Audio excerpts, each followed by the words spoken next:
All right, folks. So as we catch up to live time, I apologize for that. We've got the third decider in the first qualifier for NAC 5. NAC 5 main event is in Berlin, early January. I believe it's January 6th to January 14th. I will be there. So I have to sort out those dates because I am kind of have to get on a plane to get there to cast that LAN. Hearttt and Sitaux both want to qualify. Neither of these players have ever made it to an NAC. And if you guys don't know this, Nilly did announce it is also a big farewell for him. He is stepping away from full-time Age of Empires at the conclusion of this NAC 5. Obviously a very sad thing to see and hear, but that makes me want to make NAC 5 all the more special for him. The players want to be a part of that. And so it'll be a great time. It'll be very bittersweet near the end, I'm sure. But lots of money, lots of competition there for these two competitors. We've got Sitaux from France. Now, someone just said, or yesterday, a lot of people were saying Sitaux's going to win this. But then there's so much belief coming from Heartt's direction as well. I think these guys are like the same caliber of player. They both have insane talent. I think the difference was for Hearttt, he took a break and came back and seems really well centered on the game. Sitaux has been around the game, potentially played a few more mixed map tournaments than Heartt in, the last couple years. But both have improved massively. We've got Khmer for Sitaux, and Sitaux is looking to go for scouts. And the last thing Heartt's going to want to see here is full walls from his opponent, because that's what's happened. So the gold and the stone is outside the walls, but everything else is behind it. And so this aggression that Heartts wants to put down might not necessarily happen here, as Sitaux's taking the low-risk start here, all right? Now, civ-wise, I find the Khmer to be interesting when it comes to cutting corners and skipping some steps. And already we have seen Sitaux choose not to make a barracks, because you can simply just go directly for that stable. And he's getting some nice block-offs here, and Hearttt loses the scout. And it's a tricky one for Hearttt here, because this is like, Hearttt did nothing wrong. Hearttt moved out to scout the opponent. Hearttt moved out to do damage. And, well, now his scout is dead. And now his opponent is kind of walled up. And he is kind of wide open. So, for Hearttt here, he's going to have to shift into defensive mode, which should give the Khmer lots of time to add the farms and think about the next stage. But, you don't know. You're kind of in the dark right now if you're Hearttt on what your opponent's doing as well. So it's always very possible if Sitaux expects heavy spear defense or sees heavy spear defense. We could see early gold mining happen here for Sitaux. And that would happen here after maybe an extra farm or two. So let's see how Sitaux chooses to treat this. Sitaux already with the first kill. Saw one spear and thought about it, and then saw the second. And thought against it. Now, Vietnamese cheaper eco upgrades, also faster researching. That's a pretty big deal here. I do really like the switch to cav archers for Vietnamese on Arabia. We've seen that in a few instances. Sitaux still thinking about maybe attacking that spear. It's weak from before, but there's two of them now. And he is actually making more scouts behind this. And he's completely full walling this, so he's not going out to the gold yet. Does Hearttt know the wood line doesn't go all the way to the edge? This one? Yeah. Heartt's fine. Hearttt will be full walled. Hearttt played well. I'm a little surprised that Sitaux created 6 scouts. But again, you don't want to take any risks here. And players could run right past the TC. Which is why Hearttt should also wall up here, so the scouts don't run right by. Thank you, Sopa, for the raid. Hope your stream went well. Critton, thanks for the 19 again. I want to get a couple shout-outs here to people who've supported the stream today. Again, we crossed 4K subs again. Thanks for that, everybody. Let's see. Silas, El Jefe, Jamie Dodger, Balderdash, Chili Doggo, Rahidal, Specky, the Bow Body, Tart Melons. Thank you, guys. Tart Melons, is any primers? Quite a few primers out there. This is fun, man. This is a good time. We're going to ease our way right into this series. Hearttt, of course, only loss was just to that starting scout. Not a massive deal. And Sitaux needs that gold. Hearttt probably knows that. So it's why he's produced a little bit more army here. It's always good to have some extra army for control. And we actually have a barracks being added afterwards for Sitaux. He feels like he might need a couple spearmen here. So getting new villagers to this gold will be awkward, but technically with the way this is walled up, once the wall's complete, he can do so. And look at Sitau's resources, ready to click up here. Nate says, who's the favorite to win this? Great question. So I don't actually know how they were seeded, but I imagine they were close. I think they're the same caliber of player. They are both really good, but maybe missing some of those top 16 entries. In this case, it would be top 10 to qualify. Hearttt reverse swept Doubt, and then Sitaux beat Winchester 3-1. And Winchester and Doubt, both more accomplished than these two in their careers.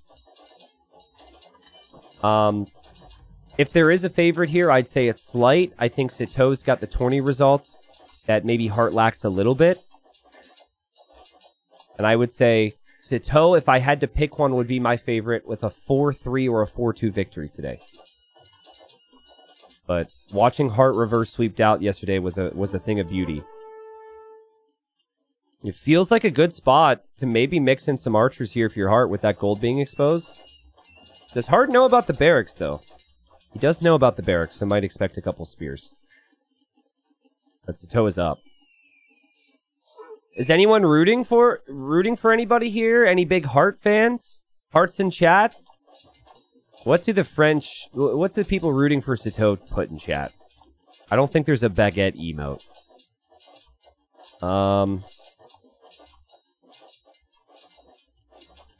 Okay, we just say let's go Sitaux. We got a couple Sitaux fans. Love it. Tars is living the dream with Sitaux getting better and better out here. All right, it seems like chat's pretty split. I don't really have a favorite here. I really like both of them. I know I usually come in rather neutral, of course, right? They both are very similar, I feel. Hearttt, maybe. I've known Hearttt for longer. Hearttt used to be really good back in the day and took a really long break. But I'll say this about Hearttt, man. Like, people have come back to the game from retirements or breaks away. Or people will say they're going to go full-time for the game, and they're gonna you know, do big things. But they don't really train, they don't really improve, they don't really clean up their play. You could see the work with Hearttt, and you can see the work with Sitaux. And I think both players have a lot to be proud of in that regard, regardless of what happens here. So first thing Sitaux does in the next stage? Well, nothing just yet. Takes a fight. This actually isn't the best of fights. If he's going for pikemen, maybe it's fine. And he chooses to drop this TC anyways, and it's a bit of an interesting one. I cannot tell what's happening, except for the fact that Heartt's scouts are stacked. They're stacked on top of each other. I think Sitaux thought he'd get a better engagement here. But in the end, oh, yeah, you're trapped in here, you fool. Look what you did. Look what you done. That's actually not bad. You lose a Ville, but you get the second town center up faster. So you'll regain that. It protects the gold, and now Hearttt doesn't have any additional scouts. I could fully understand why Hearttt did what he did there, because he wanted an opportunity for damage, and the fight was kind of going fine. But now leftover scouts for Sitaux as he drops TC number 3.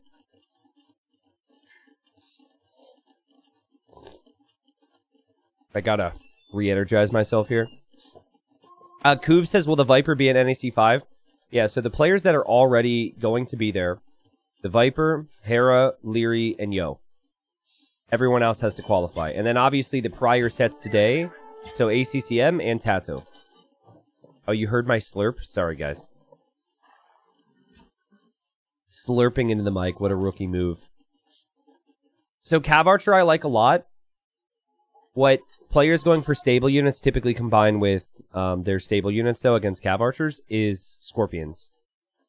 And the Khmer have extra range on their Scorpions, so should feel like a pretty comfortable spot to be in. You still do need to... The way you engage is a bit awkward, but I think... I love the TC positions from Sitaux. And I don't know how much Heartt's going to respect these Scorpions, but again, 8 range. They outrange these men on horses. I don't know who's controlling the Scorpion exactly, but just age things. Nice kill there from Sitaux. Archer was obviously a leftover there from Hearttt, but... Alright, so when I cast, I try and give tidbits of information. A lot of it's game theory, right?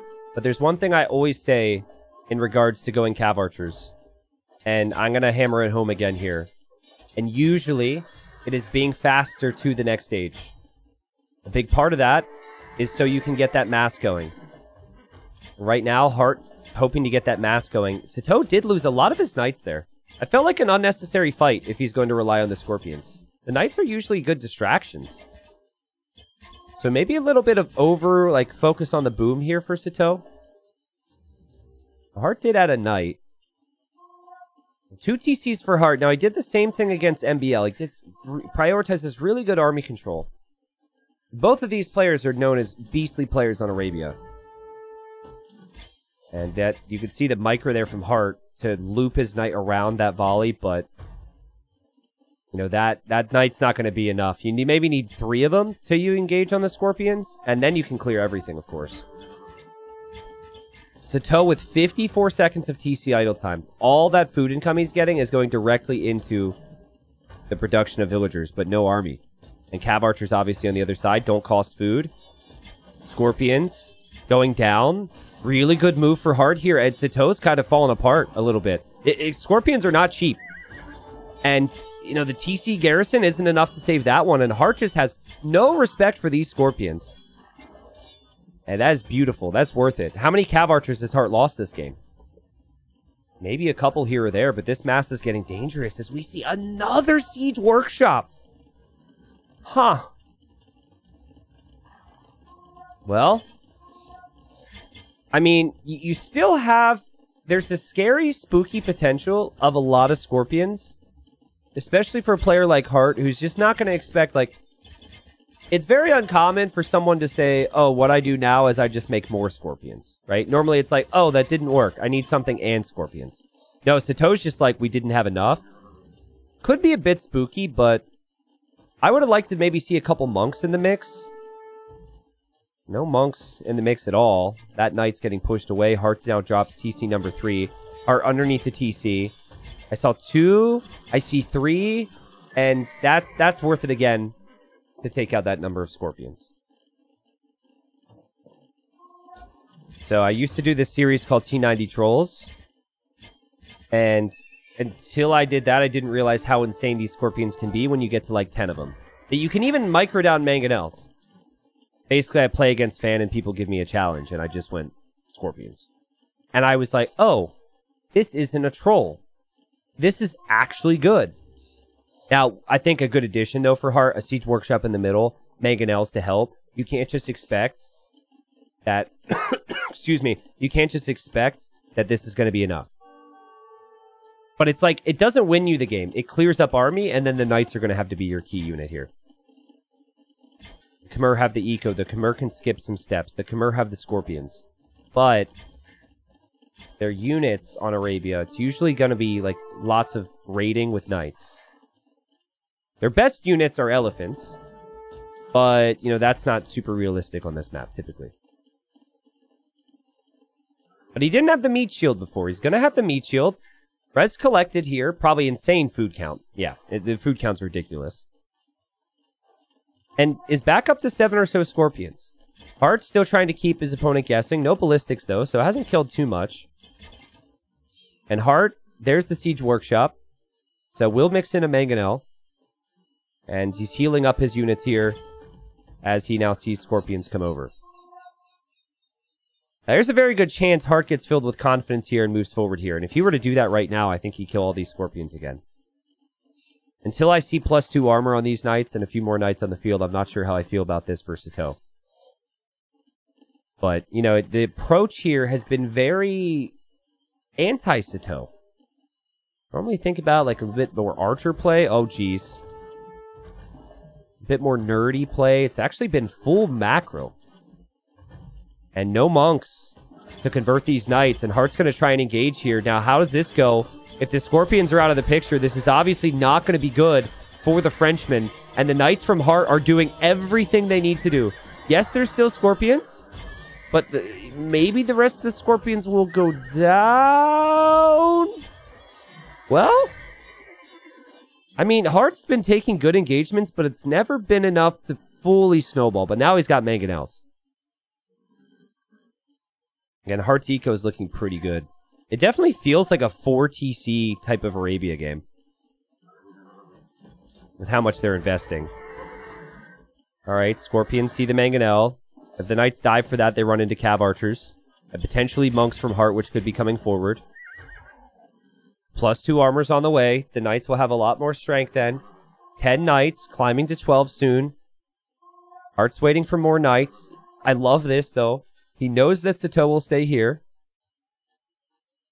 And then he's going to peel off these Knights. Now, you've got your armies control grouped. It's very easy in these instances to send, like, too much army or too little to deal with this. There will be some type of reaction here, which could affect the main fight. Or just no reaction. Just garrisons. Okay. See this? So you send 4. Because you've got to deal with 2. That's good, you know, amount to send, obviously. And that is a lot of Scorpions still waiting. 15 Knights now. 30 Cav Archers. Heartt maybe wants to castle the hill. The Knights from Sitaux moving forward. He didn't know Heartt was waiting there. He might want to force a fight soon because Cav Archers don't cost food like Knights do. Which means Heartt could be thinking about saving that food for Imp. Another TC for Sitaux. Dude, like, if Sitaux raids Heartt, Heartt is wide open back here. And wow! I love the outposting from Heartt, though, so we could know about this. That is so important here. He does see this. The Scorpions don't play a role now. Sitaux doesn't know that Heartt's chasing him right now. Now he knows, but, like, these Scorpions can't advance forward. They can't go there. Let's see if Heartt can quick wall here. There's lots of holes in his walls here. Can Heartt keep these units out? Can he trap them? Can he trap them in here? He has ballistics now. The Knights can't make it through. The Knights will get away. Beautiful job from Heartt. Those outposts, though, saving this whole eco for him. Couple villager kills from Sitaux. He won't mind that. And as he goes forward with Knights, he sees the castle. And he's on the way to Imp? What? How? That's crazy, man. I don't... Normally, like, you've made more villagers, you've made Knights, and you've got tons of armor. Food collected for the Khmer is what's doing it, obviously, but that's wild that he's achieved that. I thought Heartt for sure was going to click up first. Khmer eco. And what we don't really appreciate is just the expanding with farms. And he could always add more, of course. Highly doubt we're going to see heavy Scorpion in this game. But we are Khmer. I say we. Sorry. Caster shows bias. Yeah, he is Khmer. So maybe it's worth it. I still don't feel like the Scorpions could be that main thing you commit towards. Heartt clicks up. And, oh boy, look at that Knight. That is an intentional placement there from Sitaux. So he knows about the army towards the middle. He knows this gold's exposed, and he will see this gold. That is what he's going to focus on. I could see a world where Heartt really struggles for gold. I think that the Scorpions are the defensive unit, and the Knights are just going to loop around and hit Heartt's main eco. And I think Heartt's going to have a nightmare. Look at these Cav Archers. They're looking for Knights. They're like, come on, where are you? Where are you? Where are you? He expects movement this way. TC was denied by that Knight. 4 kills. Well played, Sitaux. a nightmare. Heartbreaking. Heart-wrenching. Look how sneaky he is! Sneaky Frenchman over here. Look at that. Oh, and Heartt's going to assume he's scouted enough, right? Or is he going to be thorough? Wow, nice find, but best of luck to you, sir. Best of luck. Because you can't stop this easily. You got to bring your whole army. In a minute, this is Imp upgrades. Heartt will attack with some of these and split up the rest. And Heartt rewalling, making sure he doesn't overchop here. It does garrison. Might actually be able to get some kills on these Knights before they're upgraded. But just wait for the movement from Sitaux to the other side. Because we just talked about that. it now feels natural, since you know the army's here, to go the other way. There's Scorpions still lurking around at home. Hearttt still hasn't clicked imp upgrades. And Sitaux's going to try and run through, and Hearttt needs the quick wall. He does quick wall. Well done from Hearttt. Okay, so basically here's the deal. Hearttt does not engage against the CA. These are my favorite types of games. Hearttt is not engaging, or sorry, Sitaux is not engaging against Heartt's army, right? He's hoping for eco kills. And the hope is you grind down your opponent's eco, they fall behind in vills, and then you're okay to take relatively poor trades against the Cav Archers. I haven't seen a large number of eco kills yet. There is no hole here, somehow. Hearttt has 50 Cav Archers. Sitaux only has 26 Cavalier. So, you know, unless more villagers start to die, you're going to see these Cav Archers get stronger and stronger. And I don't know if Khmer have a really easy answer to this. You know, that again, it comes back to Scorpions, maybe. This just becomes a raid game where Sitaux tries to keep the Cav Archers at Heartt's base the entire time. But you could tell he feels like he's sinking too much gold into this, and he's going to go for Hussar. So you basically, I think you need castles in like every defensive area possible right now if you're Sitaux, because when the Cav Archers find an area, like if the Cav Archers stood here, you're not killing them. Not with 58 of them from Hearttt. And here come some of them. And you can now find some of this. Still more blue units headed this way. There's Cav Archers on both sides now. Big Cav Archer mass. What a sick job from Hearttt this game. He killed the Scorpions early. He kept applying pressure. He's now to defend from that crazy imp time. He's got some relics for gold. He's finding kills. He's finding the defensive answers. Hearttt has vision on the map like no other here because of the outposting. So he will know if raiding armies are coming. And this is looking really bad for Sitaux. Sitaux still kind of needs to avoid the CA in some ways. And maybe go for some raids. He's going to keep that up. Scorpions. Hype. I mean, maybe. Alright. Scorpions did something. Trebs are here for Sitaux. There's been no siege from Hearttt. Couple Cavalier make it this way. By the way, live viewers, type a 1 in chat if this feels like a very relatable experience for you as an Archer player. 160% for me. Every time I go Archers, I got this freaking farm spamming nerd, spamming Cav all throughout my crap. I typically prefer to play like Sitaux. I just die before Imp, so I... Me losing the Scorpions is a problem. If I'm Khmer, though, I'm actually really good. I know that the farm thing is kind of a meme, and you guys don't really mean it when you make fun of my farms, but last I checked, my best win rate was with Khmer.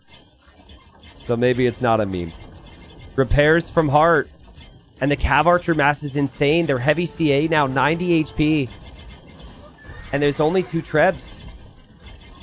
And the Trebs will go down. The Scorpions are not enough. And Hearttt holds. And we got a heavy Scorpion. Okay, so little tip for you, right? If you are the spammer, right? This is just a late game tip in general. If you've got Hussar, when you're pop capped, you raid.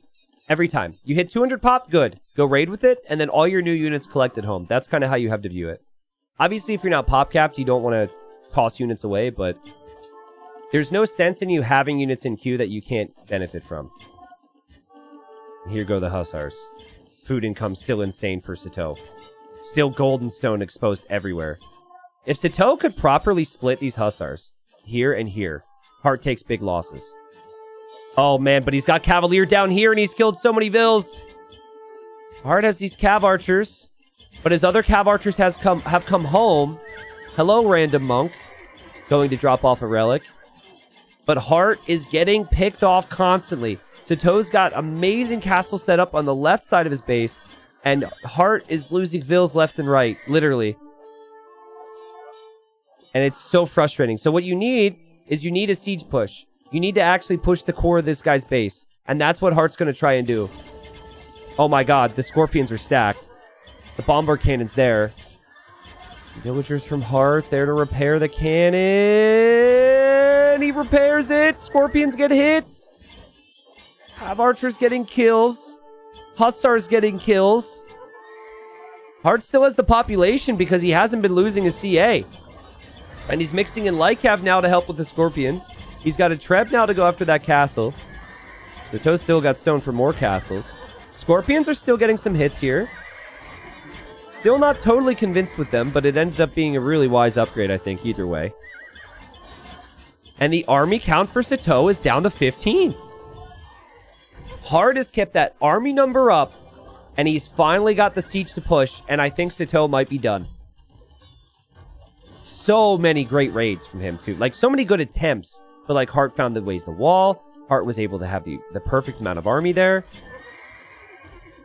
Hearttt even got some counter damage in, too. Like, Cav Archer's here. That's a castle from Sitaux because he's worried about his eco. And this is what we've been saying about Hearttt, right?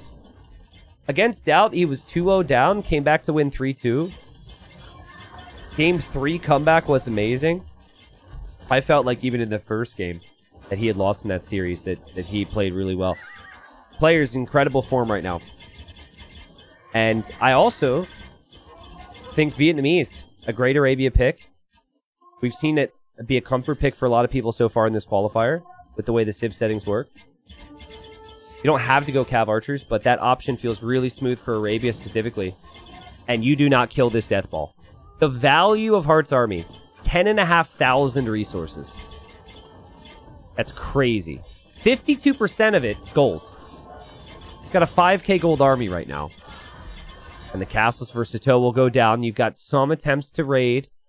Yes, Khmer have a great late game, but it's mainly due to the raid game, how good their messy farms can be.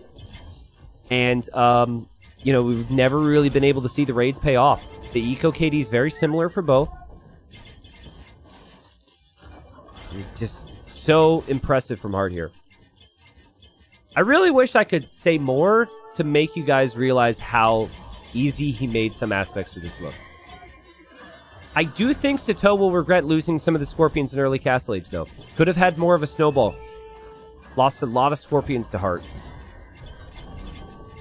Hearttt also snagged the 3 relics, dropping a castle here. Probably up next, we'll see castles in these areas if raids try to come through.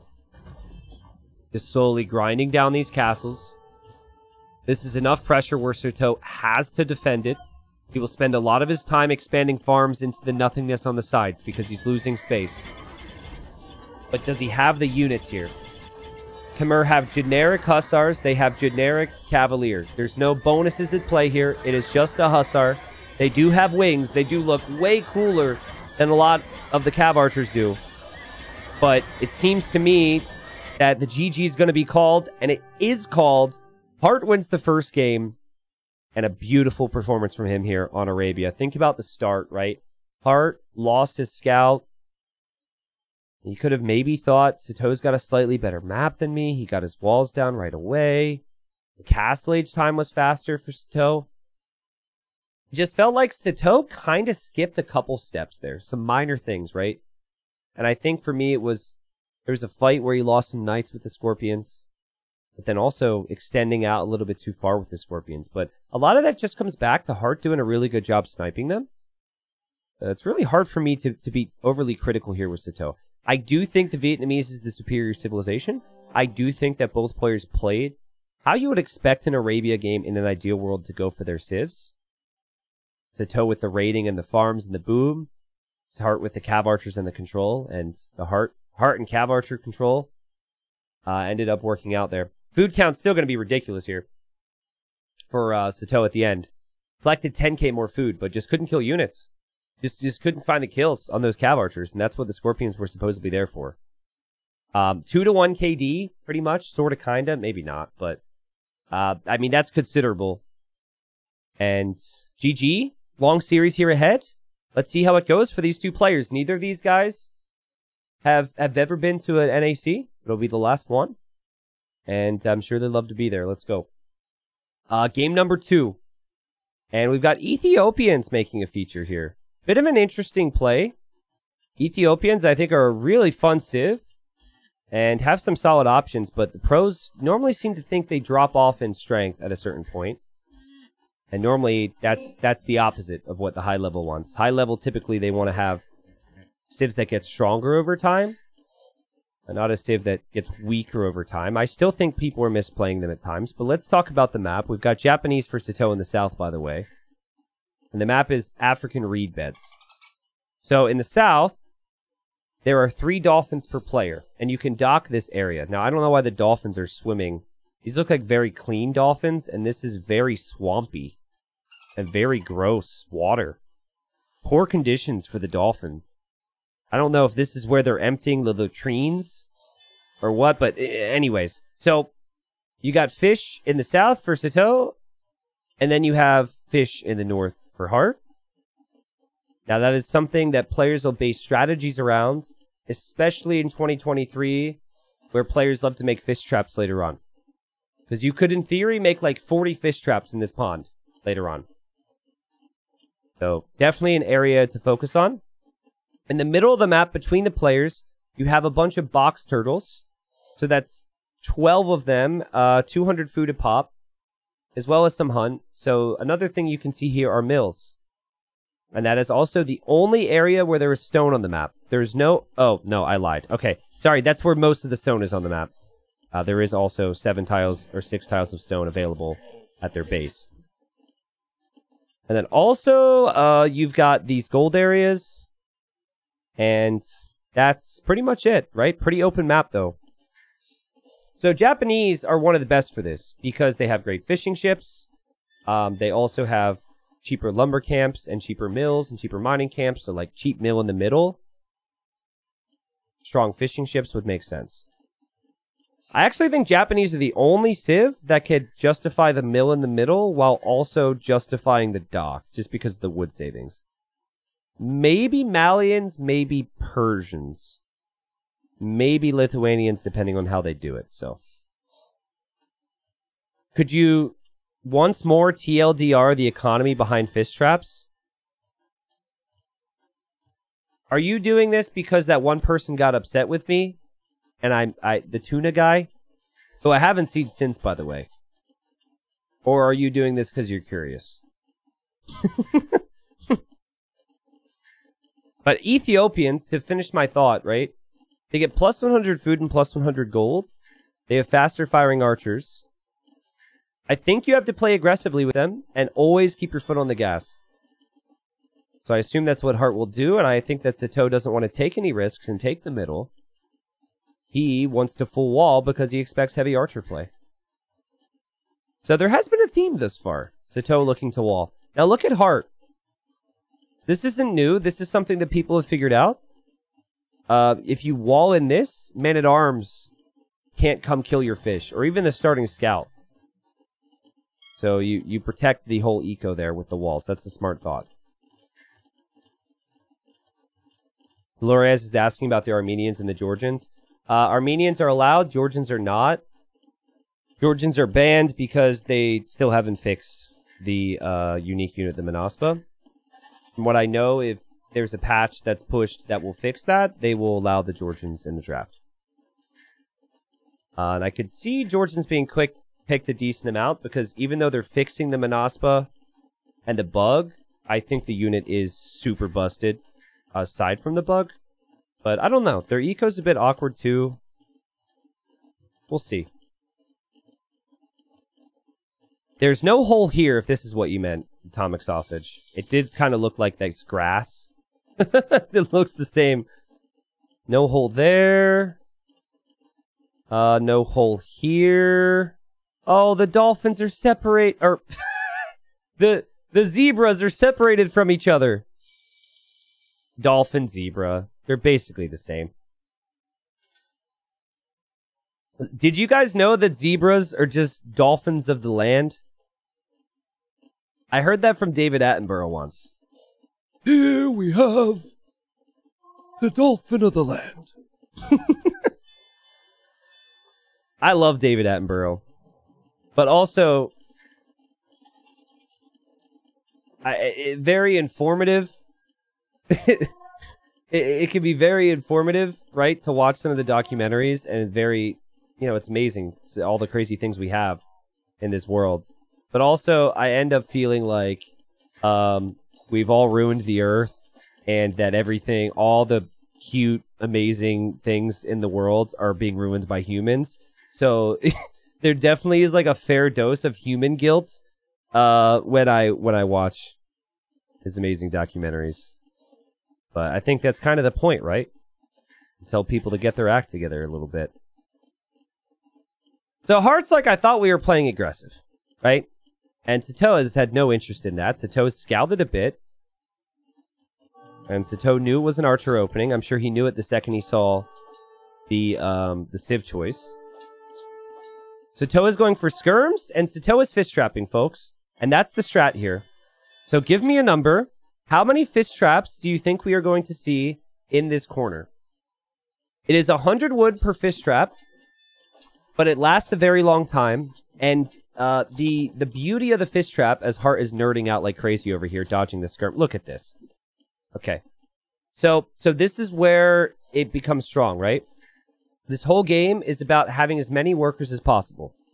Right now, you're in feudal. You can only produce out of this TC. They both have done so basically flawlessly. Here, though, is another eco building. So that's why fish booming has become strong. Heartt, not that type of guy. He's going to invest into farms. He's going to think maybe about a stronger castle age. But if this game goes on for too long, I'd expect Sitaux to have some pretty healthy food income. He has to invest a lot into that, and it eventually takes time for it to really feel strong. But that's the idea. Guys, T90 is ruining our planet. I know, I'm the worst. But yeah, you could fit 3 or 4 docks here. You could probably put like 10 around each dock. You can also wedge that like 1 in here. So, we'll see. But I expect aggression from Heartt. Now, I want to see Heartt build outposts more than anything, really. That's right, more than anything. More than anything in existence, I want Heartt to build outposts. Because, listen, as the zebra died, the Ethiopians have always had insane vision on their outposts, but no pro ever really did it. And then the devs recently made a change, and I love this change, where the outposts don't cost stone. So you can get insane vision for no stone and just a little bit of wood. And I think if you're, you know, worried that, I don't know, skirmishers could come kill you and you're going to go forward with a villager, which may or may not happen, it'd be good to have said vision. An outpost here, an outpost here. It is a heavily underrated bonus. If you are a player who plays super open and aggressive, build outposts with Ethiopians. It is a really good bonus. All right, so we have 10 fish here. Now, you don't want to go too crazy with it necessarily, because you need to invest resources into other things. For now, Sitaux went for skirms, and Sitaux is actually really looking for those archers right now. He got fletching, and he got armor, so that's, what is that, 250 resources for that? And he wants benefit. And the archers for Heartt are just sneaking around right now. Oh, there's a hole. Oh my god. Oh, shoot. That's annoying. Oh, crap. Should have built an outpost there, Heartt. Sitaux probably doesn't want to get trapped. He doesn't really know what's coming. There is a stable, so he could think it could be knights. Heartt ends up being okay. And Sitaux is stonewalling, has added a second dock, and is adding more fish traps. Smart. Smart against Heartt, because Heartt is going to be aggressive. And Heartt is going to try and break you. It's very smart in this matchup as well. The double house walling and the building walls make sense here. And I think that the stone walls are going to be completed, which means Heartt's only real area to break would be here, or maybe here. And still make a second TC back here. Is Ethiopian late game better than Japanese? Yeah. Japanese are in this weird spot on land maps where they can gain big leads because of the economy, but I would say that the lack of bombard cannon, the lack of siege ram, the lack of good stable units makes them a bit one-sided. But they do have solid cav archers as an option. I think Ethiopian arbalest with skirmishers, though, would be my preferred choice. Alright, so here's the siege workshop. Now, again, he could make an outpost. Just saying, okay? He is the aggressor. He might not necessarily need it, but like an outpost here would make sense. He's found what he considers to be a vulnerability here. If Sitaux is concerned about this, Sitaux could go for a tower. He would have to buy the stone, but he's got the gold to do it. Sitaux makes it to Castle Age with over 1,000 resources in the bank. Let's show res collected. 1,500 more res collected. Now, obviously, you collect a lot of wood to then invest into to get the food. But Hearttt is looking to break. And Hearttt can break anybody in the world with these timings, man. He's really good. And, oh, outpost, outpost. Whoa! It's amazing. Look at that. That's crazy. And finally, people are going to do it. Because they don't have to spend stone on it. Look at that vision. And you build them all along, and your opponent's never going to be able to sneak out. Alright, Siege Workshop from Sitaux. Now, Sitaux saw crossbows. But he didn't know about knights until a moment ago. He didn't know about siege until a moment ago. And these docks are not too far away. And Sitaux is going to potentially crumble to this pressure. Hearttt, full focus on the offense here. Knights are here. Towers going up. Sitaux is in trouble. He could stabilize. He could use the spears. And he could use the cav archers against the knights. But he needs to get the tower up, maybe. Oh, man. The micro's got to be ridiculous here. This is actually... Sitaux doesn't have gold, right? So, like, the gold units especially, really big. Could, in theory, make more skirms. Oh, man. How's your micro? Lady, come build an outpost for us. Give us vision over the battlefield. Sitaux stone-walled, and the house was the vulnerability. But Sitaux gets the kill! He is one step closer to holding this now. That tower going up even would be very helpful. Cav archers and skirms getting some attacks in. Hearttt doesn't want the tower to complete. Sitaux pulls the villagers back. Impressive. Remember, Heartt's all in. He's not booming. He does not have the fish traps. And now we're going to have gill nets. Now the outpost gives vision. The vision is enough to know that's coming. And gets a good shot. And Sitaux doesn't have another mangonel. So he has to sell food to get some gold. Tower denied. Now if the tower goes up, it is like... It is going to crumble immediately anyways. And it's panic time for Sitaux. This is shaky stuff. But, I mean, I can't blame him. The thing is, his skirms will do a fantastic job. Like, if there was no siege, skirm cav archer wins this fight. The tower foundation goes down. Sitaux in the heat of the moment, maybe not realizing. That mangonel needs to survive. Villagers are getting attacked. You can't lose this, Sitaux. The cav archers are on the way. Big, oh my god, so much villager death. So much death everywhere. The Heartt's just going to continue with more mangonels. Skirmishers have died now. Hearttt doesn't kill the mangonel. But he could kill the skirms. This is so much pressure from Hearttt. This would be such a big win for him. This is the first pick for Sitaux. The very first pick on his draft. Sitaux gets the kill. Loses all the vills. But the mangonel survives, which I guess is fine. But over the last few minutes, Sitaux has lost 10 eco. And so those fishing ships aren't feeling too good for... I mean, it's good he has them. But I'm not sure what you would take. But he does take down another mangonel. He does still have the skirms. It feels like we are moments away from a full reset. Because Sitaux can't really counterattack with this ever. It would be kind of interesting if Sitaux clears this up. Nice attack round again. Now, he's going to TC out here. Does Hearttt notice this? He set his crossbows there. But will Hearttt actually look there and notice that? That is so hard to notice right now when you're microing this. Oh, again, the siege micro from Hearttt, really good. Doesn't see this. The TC is going up. And... Oh! Oh, that's so crazy! Are you kidding me? What have these trades been for Hearttt? Wow! And like, Sitaux has not really had easy gold access. Finally, Sitaux responds. Gold is coming in, though, for Sitaux over here. And this cycle continues. And like... if the cycle continues, eventually, Sitaux might just run out of steam, in theory. Eventually, Hearttt runs out of steam. Hearttt just now adding TC number 2. You guys understand the strength that Hearttt has with aggression now, though.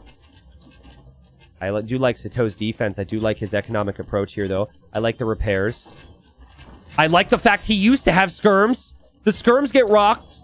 The mangonel goes down. Sitaux is enough for a castle, but he doesn't have the ideal castle spot. He doesn't own the land anymore. Needs to reapply for the permits here. Big shot from Sitaux! And the knight goes in again. There aren't many villagers around to repair this. Boom! No way that just happened! Everything dies! Everything dies! There's 3 skirms and there's 2 knights now. What a hit! Holy crap! That was crazy. Hearttt got wedged in between the mining camp. And like we said, like kind of a reset of sorts, right? Now, there's fishing ships. No! No! Hearttt knew! Hearttt is raiding the fishing ships. No! What a find. What a find from Hearttt. Sitaux doesn't have farms. He invested a ton into this. And this is backbreaking. Now, thankfully, he's Japanese, so his fishing ships are stronger, but you either have to make new fish traps, which is costly, or you have to make new fishing ships, which is costly. The fish traps are weaker than a fishing ship, though, because the Japanese fishing ships...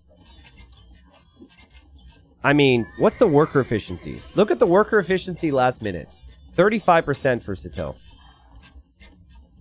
And guys, Heartt's playing incredible. And what I like about this, like the Civ Ethiopian suits him. He said, all right, I have to be aggressive. I'm just going to focus on the aggression the entire time. And man, has he done a great job. He's actually going to switch his siege pressure over to this side now. We do have cav archers, though, from Sitaux. The eco count still says it's close. I think Sitaux is working through what little food he has remaining. And, you know, that food is needed, right? For the, like, later stages of the game. If he wants to add knights, if he wants to have upgrades. He does have good enough upgrades on the cav archers, though. So there's definitely a shot with cav archer. Maniac, thanks for the prime. Thank you, his Wraith, for the prime. Meat Bill, thank you very much. Or Meatball for the 2 months. Guys, question for you. Just an ask. Any clippers? In the future, I don't know where Heartt's going here. There's big moments. Obviously, just chill out and enjoy this. If you clip a big moment like that, sharing it in chat so other people can rewatch it would be great. Thank you, Proxy, for the clip. Nice attack round from Sitaux. I mean, it is manageable. It's messy, but the worker count is decent enough. It just does feel like so much has gone wrong here. And he was able to add the fish traps behind walls. Good luck adding the fish traps properly and efficiently and micring at the same time. Yeah, 95% of Sitaux's eco is wood. And res collected should start to really skew. Like, it's crazy how many resources he brought in, but look at the gold count. Also, didn't Sitaux have a stone for the castle? He sold 700 stone. He sold 1,000 stone! He sold it all! Oh, well, he needed to do it to get resources. Because, I mean, where are you going to drop a castle that really saves the game for you here? He needed to do it to get resources. Dang. That's painful. Oh, man, that could have been bad. Rolling right underneath the TC. Again, Hearttt, outposting. Taking some gold on the side. Has full vision over here. Has vision through the middle. Has pressure on the left. And this... Well, I mean, it depends how you see it, guys. Like, if you think there's 2 even players, if these guys are very even, which I think consider them to be, I think the way they've approached the games have been differently, but in terms of skill and strength, it's like, you think in an even matchup, losing the first 2 games, losing your #1 Civ gives you a good chance to come back. You still have to take it game by game. We've seen plenty of comebacks. Obviously, this would be a huge, huge statement for Hearttt here. I'm just happy we've seen outposts. I'm happy at how much value that's provided here. Look at the vision there for Sitaux. Look at the vision for Hearttt. And it's very easy when you have so much army to control the game. When you have the vision, right? You can make the proper decisions. Somehow Sitaux isn't dead yet. And he does lose another Mangonel. There's 0 for him. When have we said that before? 3 for Hearttt. And by the way, the fish traps are coming back, people. Fishing economy, rebooming. So, I mean, this is a positive for Sitaux. Again, couple bad fights here. Hearttt loses his Mangonels, and suddenly the skirms could dominate. This game is 3 times as hard for Sitaux right now. I think Hearttt needs to think about a castle towards the middle. And like, you got to be starting to transition your eco towards imp, ideally. Ooh, holy. Look at their lives. Oh, geez. Bottom left is what those villagers have lived. That is a recap of their existence. Moving 43% of the time. On wood 49% of the time. Big shots from Hearttt on the right. I mean, his micro has been impeccable, right? But that is a lumber camp refresh that's been needed for a long time. Didn't really look back here much. It's not the craziest eco I've ever seen. But it's alright. They're going to live longer because of the good cardio. Oh, that could have been 2 kills. Great awareness by Hearttt. And great job from Hearttt to continue to move villagers forward. Again, an opportunity. The split micro with the Mangonels from Hearttt. And he will lose one in the end. Sitaux still somehow not dead. Can you imagine if things went slightly better for Sitaux? Slightly.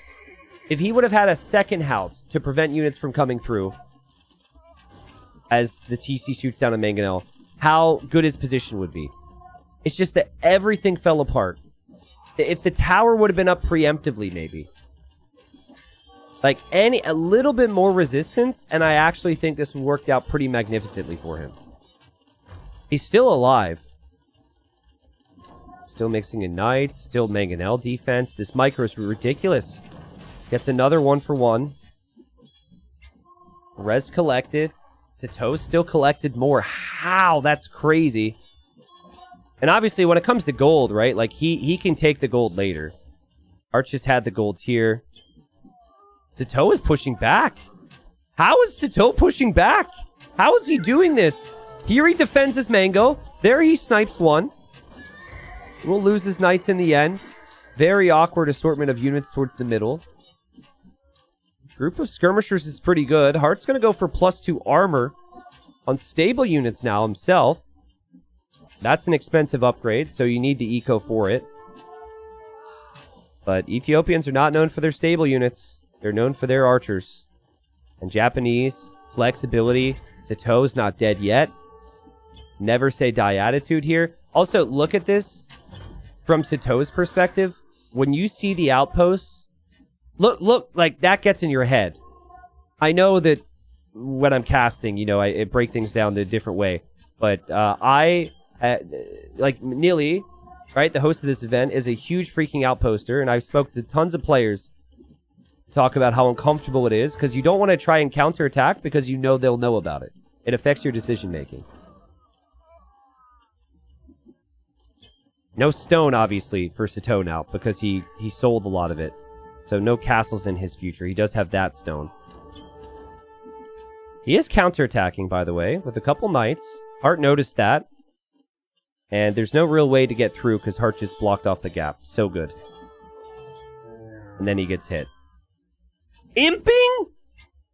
Okay, when are the devs going to nerf fishing traps? Holy crap, he's imping? After making skirmishers the whole game and knights? What? That's insane. I mean, clearly, his eco has been able to make things happen here. That is still ridiculous to me. Has Hearttt refreshed the lumber camp yet? Yes, he has. He has. I know that was probably bothering some of you. There's a wide open gap here, though. The knights from Sitaux could get through. Ooh, this gets interesting. So if the roles were reversed and it was Ethiopians on the way to Imp, I would tell you that without a castle, you can make bombard cannons and you could push this castle. But if this castle goes up, and Sitaux doesn't have a castle of his own, he cannot make Trebs. And Trebs is the only way that he could really realistically contest the castle. First castle of the game. Knights did go down there for Sitaux. Sitaux is surrounded by outposts. Hearttt can see the world right now. And Hearttt can see the gold areas. So it's not just that. Really? Hearttt getting royal heirs? Does he know what that does? Does Hearttt know what that tech does? Do I know what that tech does? So it used to increase the amount of production speed. Used to increase the production speed of the Showtells. They removed that. And now what that does is it adds extra attack for camels. Shoot, I said, does Hearttt even know what that does? Do I even know what it does? Doesn't it add extra attack for camels and Showtells to mounted units? Okay, Showtell warriors and camel units receive -3 damage from mounted units. Okay, but how much is it? Because I just don't see that having a payoff right now. More archer ranges. Less damage by cav units, also CA. Ooh. So if it would mean less damage from the cav archers, I kind of like the choice. Obviously, Bracer's already in, though, for the skirmishers for Sitaux. Heartt's going to make another castle here. And so Hearttt can kind of hide behind his castles. Sitaux's going to have to advance where castles are not, which means right to Heartt's base. But Heartt's base is vulnerable. Sitaux is 25 skirms. The skirms will kill everything. So Sitaux needs to move forward. That's an uncomfortable feeling, though. You don't exactly want to drop a castle in between two enemy castles. I think he might want to castle this hill, not knowing there's a castle there. Hearttt can never make fun of my farms ever again. See, it happens to the best of us. It's just we're so fast, guys. We can't be precise with so much speed and precision. A lot of villagers building those castles. Still adding fishing ships again, by the way. He's going to go for more fish traps. Treb obviously needs to be the first choice here. I assume we'll see that. And we've got Showtell, we've got Crossbow, we've got skirms from Hearttt to pressure Sitaux. Sitaux's going to take a little bit of the stone. Sitaux hitting the skirms over here. Hearttt still hasn't clicked up. Hearttt is making Showtell warriors right now. I am not sure if Showtell warriors will be that good here. Like, I know infantry against skirm feels exciting. They do really high attack. But against the skirms, I'm worried they'll die before they get close enough. Guys, sorry. I knew Hearttt clicked up. I meant to say Hearttt hasn't hit imp. Sorry. It's been a long day. Thank you for correcting me, though. I get it. I get it. Sorry. I did... My brain was thinking something else. Oh my... What the... Holy crap. Delete that. Delete that. Delete that. Are you kidding me? Hello? Against Showtells? Underneath his castle? Holy crap, dude. Nice quick walls. Castle will go up. Treb is here. There's only one Treb, though. That's where the Showtells need to be. That is completely unprotected because the skirmishers are here. Hearttt is making a castle because he's worried about skirms. Skirms could deny this castle. This is crazy. The castle for Sitaux will kill all the Showtells. All the Showtells die. How is Sitaux alive? Here he's taking a better trade because he's had the upgrades. How is Sitaux alive? Keep in mind, the next worry for Sitaux is gold. Because I think this is the only gold he's taking right now. He needs the left gold and he needs the right gold. That is something Hearttt has controlled. So actually, Hearttt can lose the middle. And the Showtells might actually have time to like get elite, get some upgrades, and be okay. But it definitely felt like it was a bit panicky when he made those Showtell warriors. But again, having been there many times, I only judge the move because I've seen that. I felt that move of, oh crap. Well, Showtell will do it. And then, well, wait, they're gone now, right? And you kind of learn the lesson. Will be 2 castles for Sitaux. He really needs to keep these up to make the Trebs. And Hearttt is really being stubborn here. Repairing away, I think, gives him time.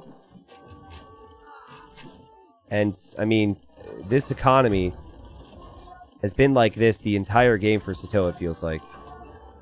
Hearttt even checking the wood. Yeah, Hearttt realizes that Sitaux really needs wood. He's had it. It just hasn't been efficient. But look at the overall idle eco time for Sitaux. Why is 4.5 hours actually impressive to me? I think it is impressive because of how good this game has been from Hearttt. Hearttt now, even with skirmisher upgrades... Well, no, that's not exactly true. That's not true. He doesn't have the final armor. And I think a big issue for him is his production is here. And Sitaux's kind of been camping it. He's spawn camping. And, oh man, units back here as well, getting eco kills. As well as, of course, focus away from Hearttt. And Hearttt is close to losing this castle, still hasn't lost it. Sitaux needs to repair these trebs. And, sorry, yeah, I don't even know what I said at this point, but basically Sitaux's got trebs, he takes out the castle, good stuff. Wow.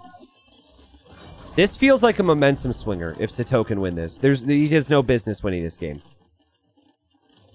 How do you spend your gold if you're an archer civ and your opponent is going purely for skirmishers? Number one thing, bombard cannon. Siege workshop, bombard cannons to try and push the trebs would be huge. It feels like this game is unraveling on Hearttt right now. It feels like he's got too many fires to put out. The show tells, thought about it.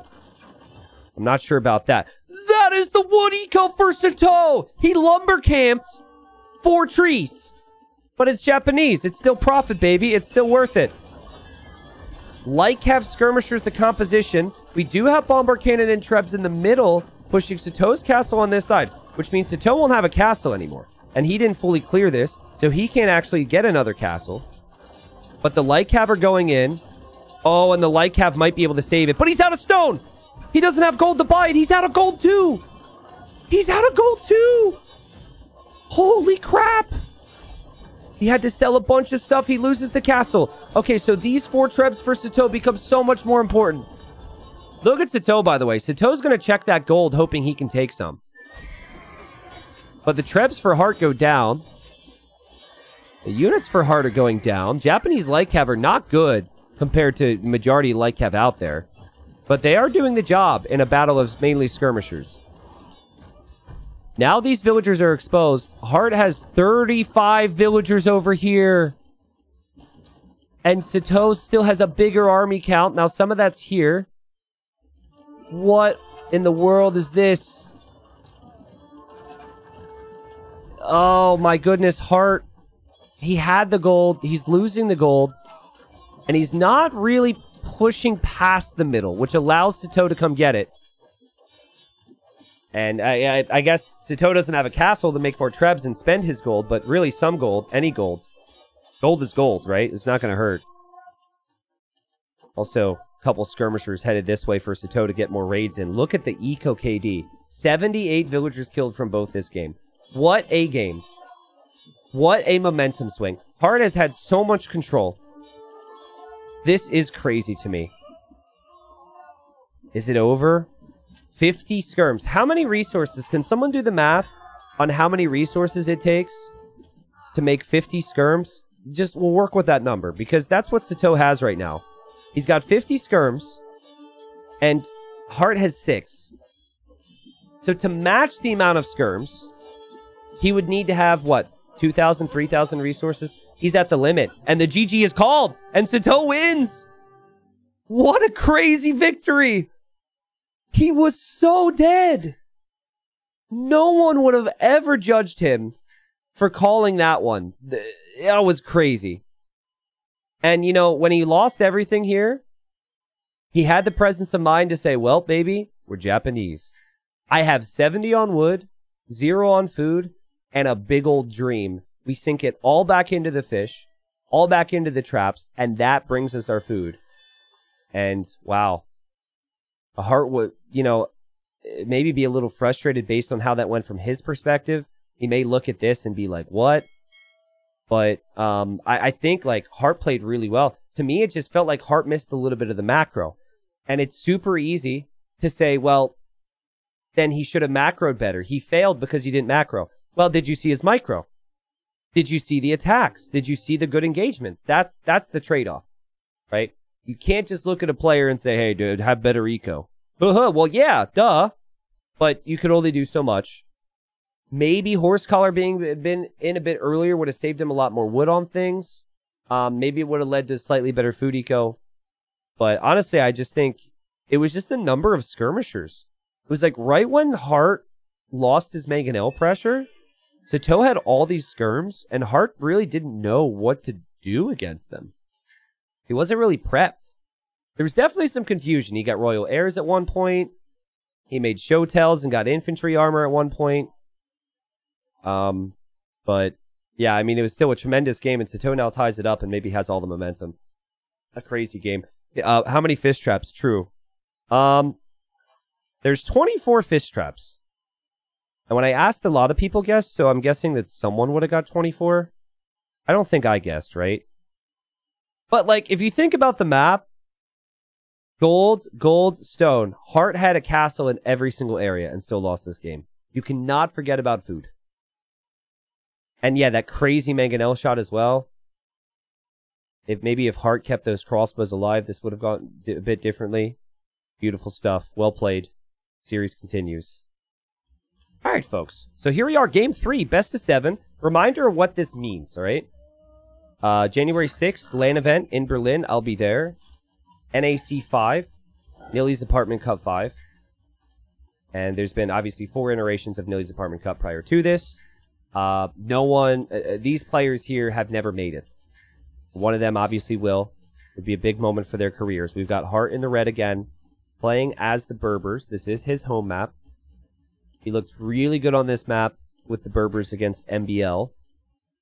And I think he played Saracens against Doubt, but I think Hearttt plays this map pretty well.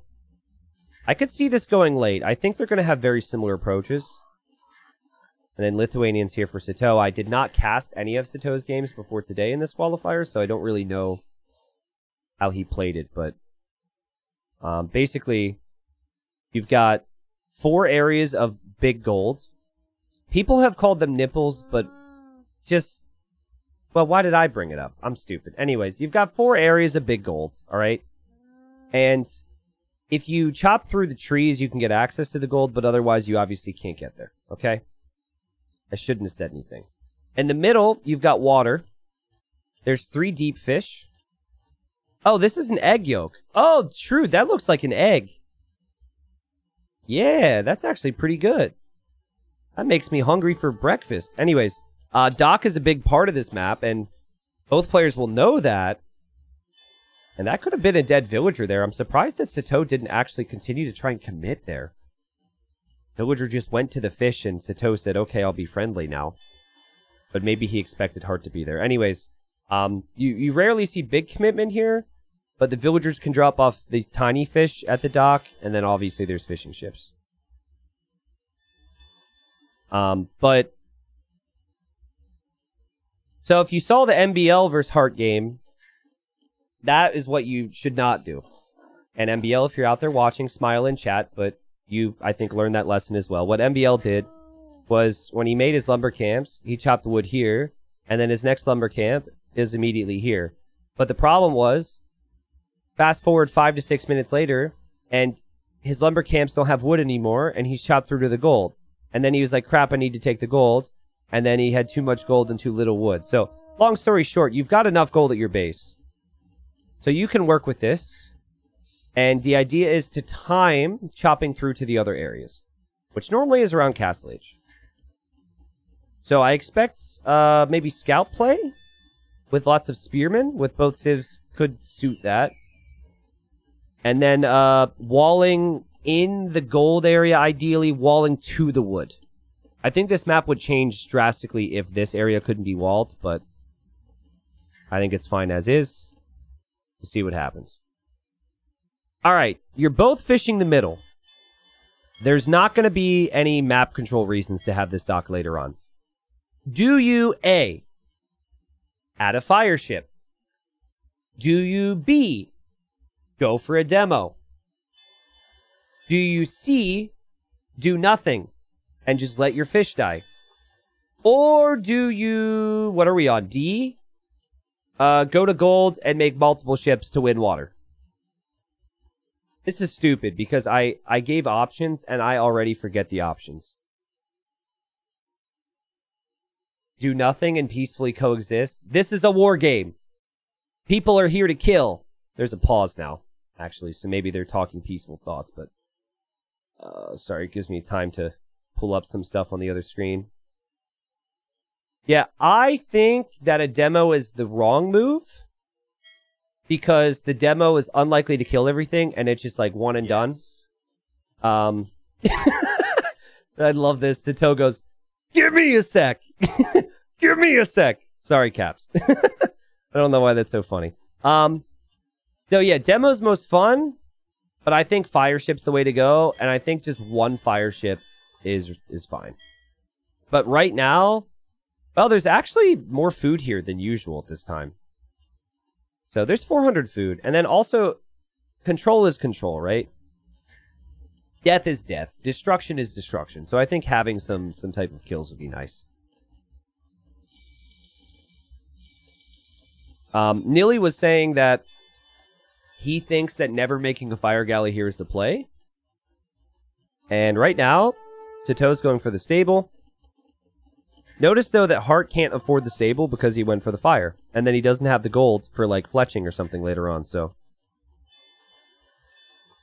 Look at this wall from Sitaux.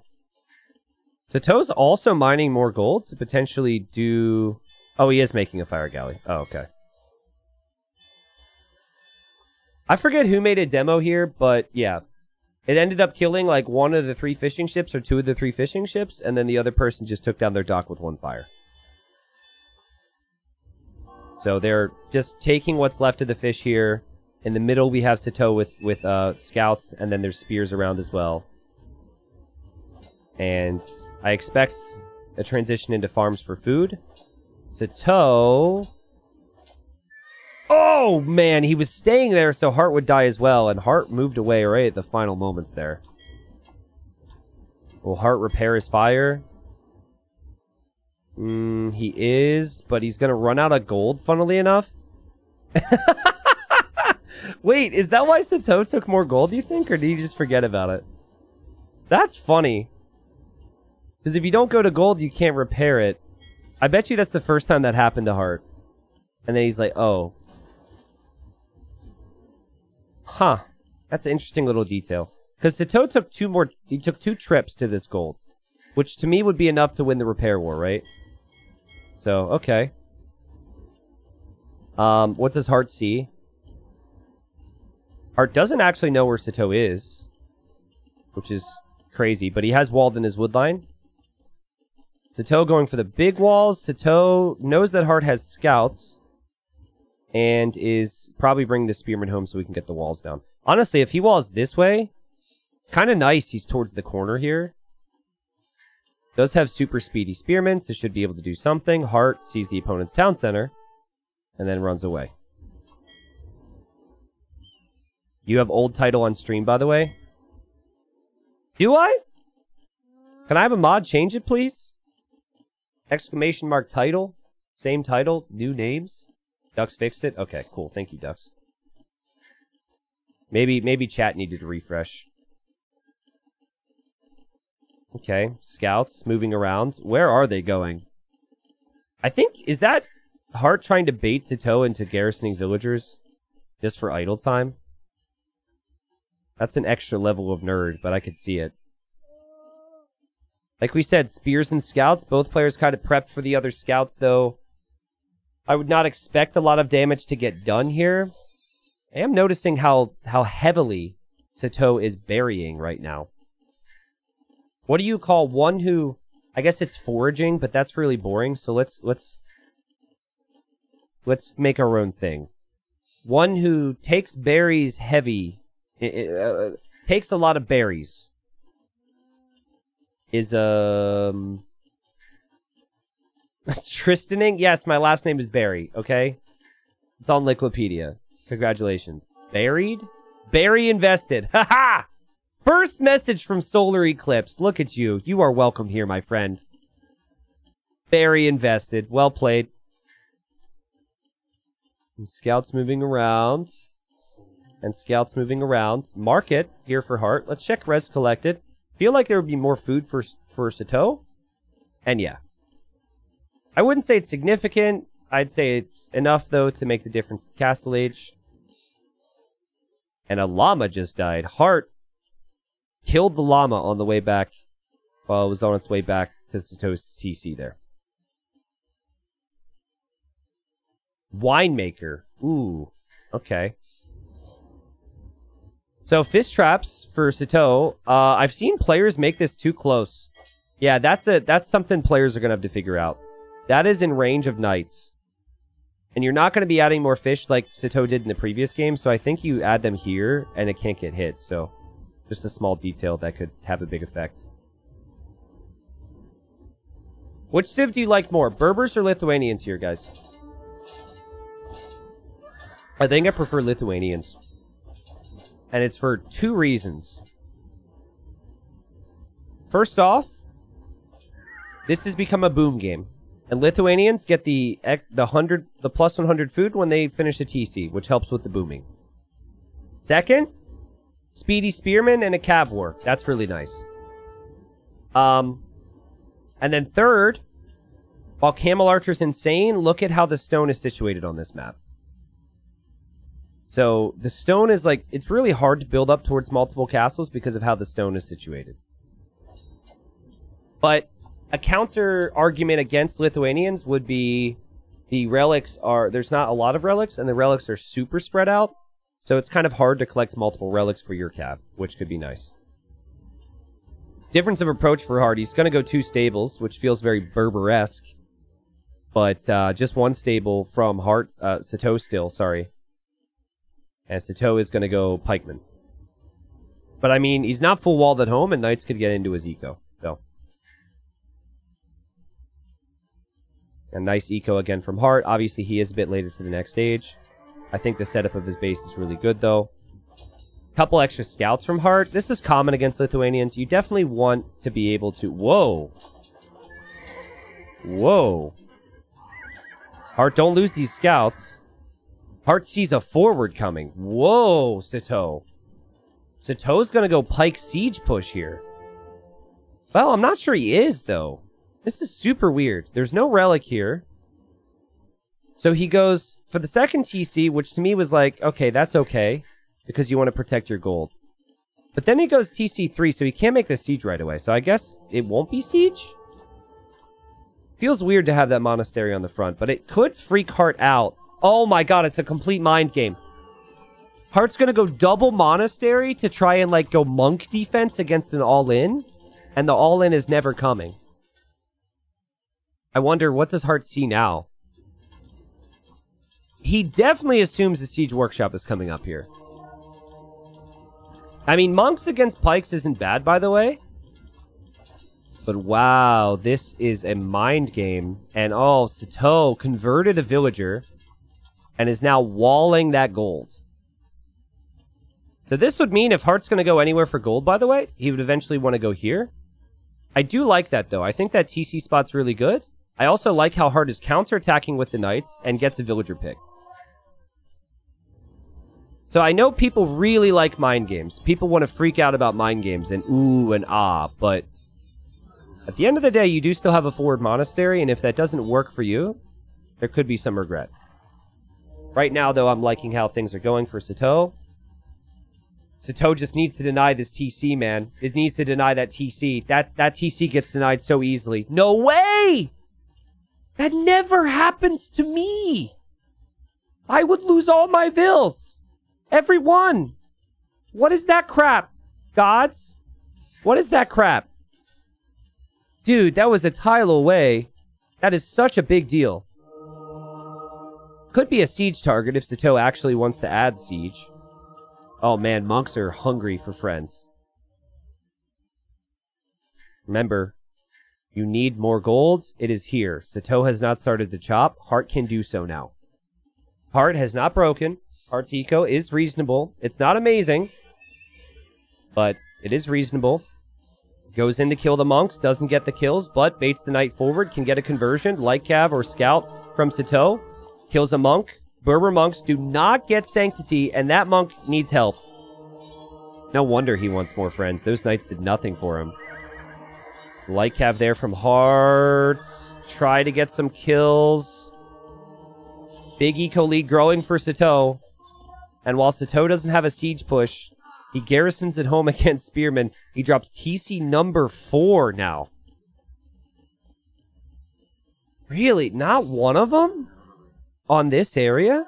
Now, I talked about it before. I think it's inconsistent whether or not you can fit TCs here. At least it looks like it, but I wouldn't have guessed that Hearttt could squeeze a TC there. So maybe you can do it every time.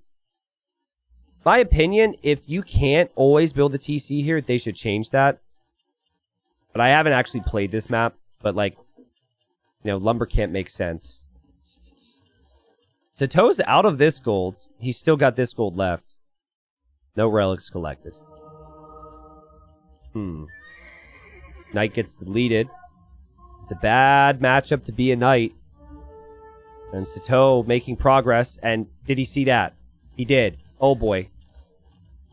These poor builders were just told to show up to build this. They didn't have any prior information. They were not told they would be poked. They did not consent. They do not like this. Oh wow. Oh geez. It's an atonement war. Monks are going to switch sides. Oh geez. Sitaux is the man of greater faith. But that one monk could start the snowball back the other way. Okay. That was really good. For Sitaux. Pikemen are back on the TC. Poking away. TC should complete. Pikemen don't kill things too quickly. But Sitaux with all that momentum, guys, from the previous game comes into this one. Look at that eco. And remember we talked about how tough it is to get to Camel Archer because of the stones. Stone mining's coming in from Hearttt here. He had to make a new mining camp because he finished that stone. He does also have this stone, so a castle will come. But, I mean, Sitaux's got full control over this game. And Hearttt has found it really difficult to do anything. Just crazy to me, man. Like, let's say that Sitaux would play this game the exact same way, regardless of whether he won or lost the previous one. Or, like, let's say he had lost it. Even still, man, it has an effect, right? To have this big of control over Hearttt after that comeback makes me think that that comeback had something to do with the confidence he's coming in here with. Villagers coming forward to drop a castle on that TC. Hearttt will have no gold. Hearttt will have no access to gold then, if this gets castled. Wow, I didn't realize Sitaux was taking so much stone. That's pretty epic. Here come the Vills. There's the castle. Because, yeah, the only way Hearttt can access gold is right here, because that's where he chopped. Realistically, chopping through over here is going to be tricky. I don't know what Hearttt does. Sitaux is... He baited Hearttt into spending a whole bunch of gold on monk defense. I mean, he made plenty of monks himself, don't get me wrong. And he just shifted it into this crazy boom. 93 Vills against 69. And then 28 army versus 4. Hearttt is completely dominated. Oh, but Hearttt. You're dead, right? This is not a castle that changes things. This is a castle that changes things. That would actually be... Oh. Oh, dude. Yeah, well... I mean, I think it could be closer. But Sitaux doesn't see it yet. And it's giving him a shot. He can make Camel Archers. It will likely go up, and then he can take that gold. This is fun. I like this map a lot. This map is fun. Panic TC from Hearttt to protect the eco from Pikemen and Monks. Latest and Pikemen here, but the castle goes up. So yeah, now Hearttt can chop this wood and eventually take this gold. I wonder if it makes sense to tower that if you're Sitaux. Because, guys, Sitaux is going to take this gold. Couple latest moving around. Still 107 eco against 79. Res collected's insane. More of everything except stone right now. Still never felt the confidence to come out and take this gold either. I think he should be taking that, but easy to forget about it. The TC will go down here for Hearttt. Should complete the wheelbarrow upgrade first.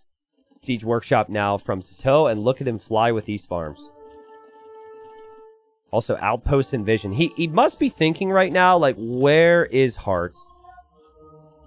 He's trying to gain an understanding on if Hearttt is expanded anywhere else. Because, like, this castle would alarm me and make me think that, I don't know, maybe the Vills, there's a TC over here or something, you know? You're just gonna take golds here, you crazy guy? Okay. I mean, he can do it because the castle doesn't have the range yet. I guess he's not quite through on this yet. What can you still do here? Camel Archer. Camel Archer kills Pikeman. Camel Archer kills Knight. Camel Archer is one of the best unique units in the game. Camel Archer can win this. I like that castle, though. Even if Sitaux can't comfortably take this gold, he has to make sure Hearttt cannot get it. And now that's a struggle if this castle goes up. There's pressure here you can't deal with. There's a castle here you can't deal with. Hearttt probably feels like this is over. I'm inclined to feel it is as well. Sitaux with a third more population right now. And it has been a really clean game from him economically. The Camel Archers came back home.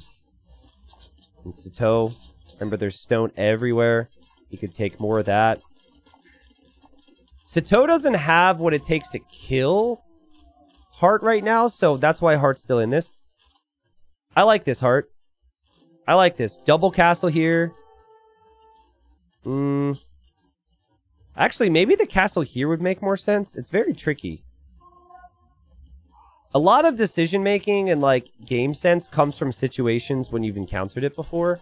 This is not something they've encountered that much. But the castle drops are critical. I don't know if this is over. I know it's bad, but, like... Heartt's got a relic. He's killing a whole bunch of Vills over here. Sitaux has not reacted. Sitaux is going to get this gold.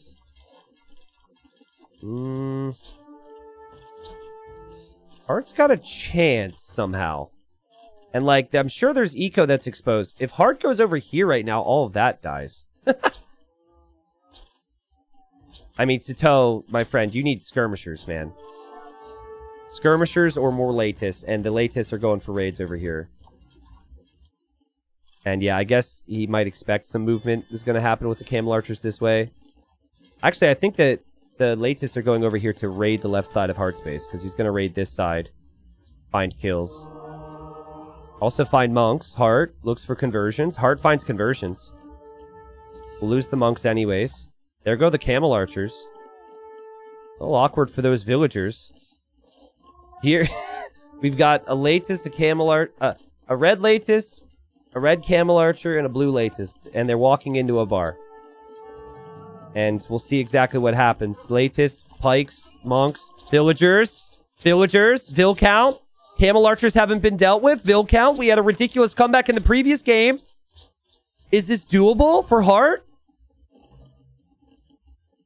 I mean, without gold, though. He needs this. He needs to clear up here, and he needs this. That egg is where he needs to be.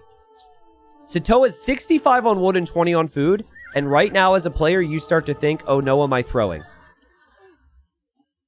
Finding good snipes. It's very chaotic right now. Ballistics in for, again, one of the best unique units in the game. 7 base attack and castle age is nuts. And they kill Latiss. You need skirmishers for this. But then... Hearttt could maybe have the food eco set up to go light cav. There's a lot of farms back here. I mean, there's still a lot happening. Converted Latiss kills the siege.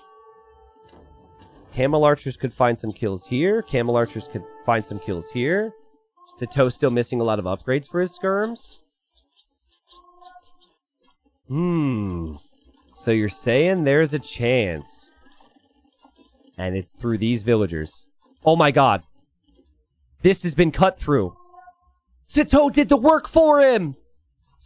Go, go, go, go, go, Hearttt! Go! Drop a castle there! Take that gold! He's got the stone. I think he's thinking safe, though. Like a castle here, and then, yeah. I mean, that I don't hate that either. What is this castle, Sitaux? What are we protecting?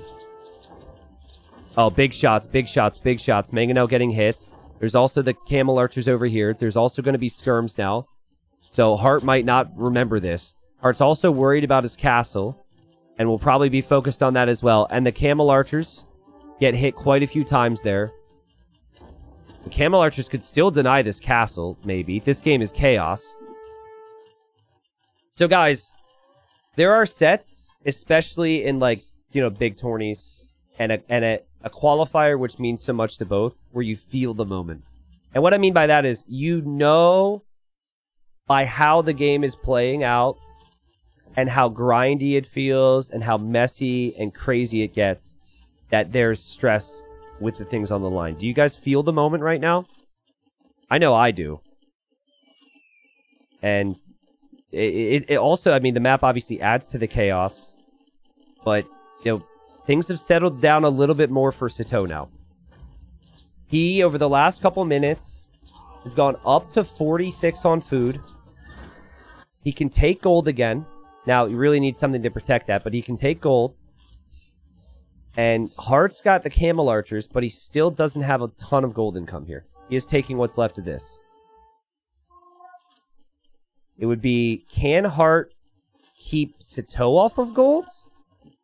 And can Hearttt find an answer to the skirms? And the answer to the skirms is Lightcalf, which just costs food. So he can do that. Skirms here are very speedy for the Lithuanians as well. This is insanely chaotic. Latest finding this wood, and Sitaux now knows to put some real focus on this. We'll know that Hearttt could get gold in that area, as he's finally got golds here. He's got 45 skirms, and he already had pikemen before, so if he starts to see Lightcalf, he could add pikes. Villager kills pretty even all around. Reactions happening, but all the reactions, all the action is happening right next to Heartt's base. And his food count's pretty bad. 20 on food. And there's the first Lightcalf. So this is a bit of a warning shot. And now these skirmishers can send a Raven home to let the people know that there's Lightcalf out. And as long as that Raven reaches their destination, we should be able to see pikemen. We're not seeing pikemen. Sitaux's actually going for Lightcalf of his own. I mean, which could also work, right? Because, like, look at the exposed eco, right? You just raid that with your own Lightcalf. And honestly, the Lightcalf for Heartt's still lacking final armor. You need gold for that. I don't know what in the crap this is. But maybe it's some type of ritual. And yeah, it's still enough gold to work with. Hearttt can't say the same. And I think Hearttt will eventually have to call it. I mean, he's just completely surrounded. He can't push much beyond this. And he's getting pressured here. He won't have anywhere to send his villagers beyond the wood on the outside soon. And this. Very surprised we still didn't see pikes. But skirmishers can just outnumber here. And that seems to be the plan for Sitaux. He's going to mix in his own Lightcalf, just match his opponent's Cav. And yeah, there's a couple stables from him. Yeah, Sitaux, look at the blue dots everywhere. This is Sitaux's game to lose now. Now, the real, like, big play, which would be really epic, is while you're doing all of this, you have, like, a siege workshop here, massing rams, and once you get to 5, you take down both castles. But I think you also could just go imp. And if you can click up to the Imperial Age and just make trebs, that's arguably easier. 190 population for Sitaux in Castle Age, and he's making a castle here. I think he makes this castle so he can ram down this castle. The ram is stuck, but I think that's maybe what he's going to do.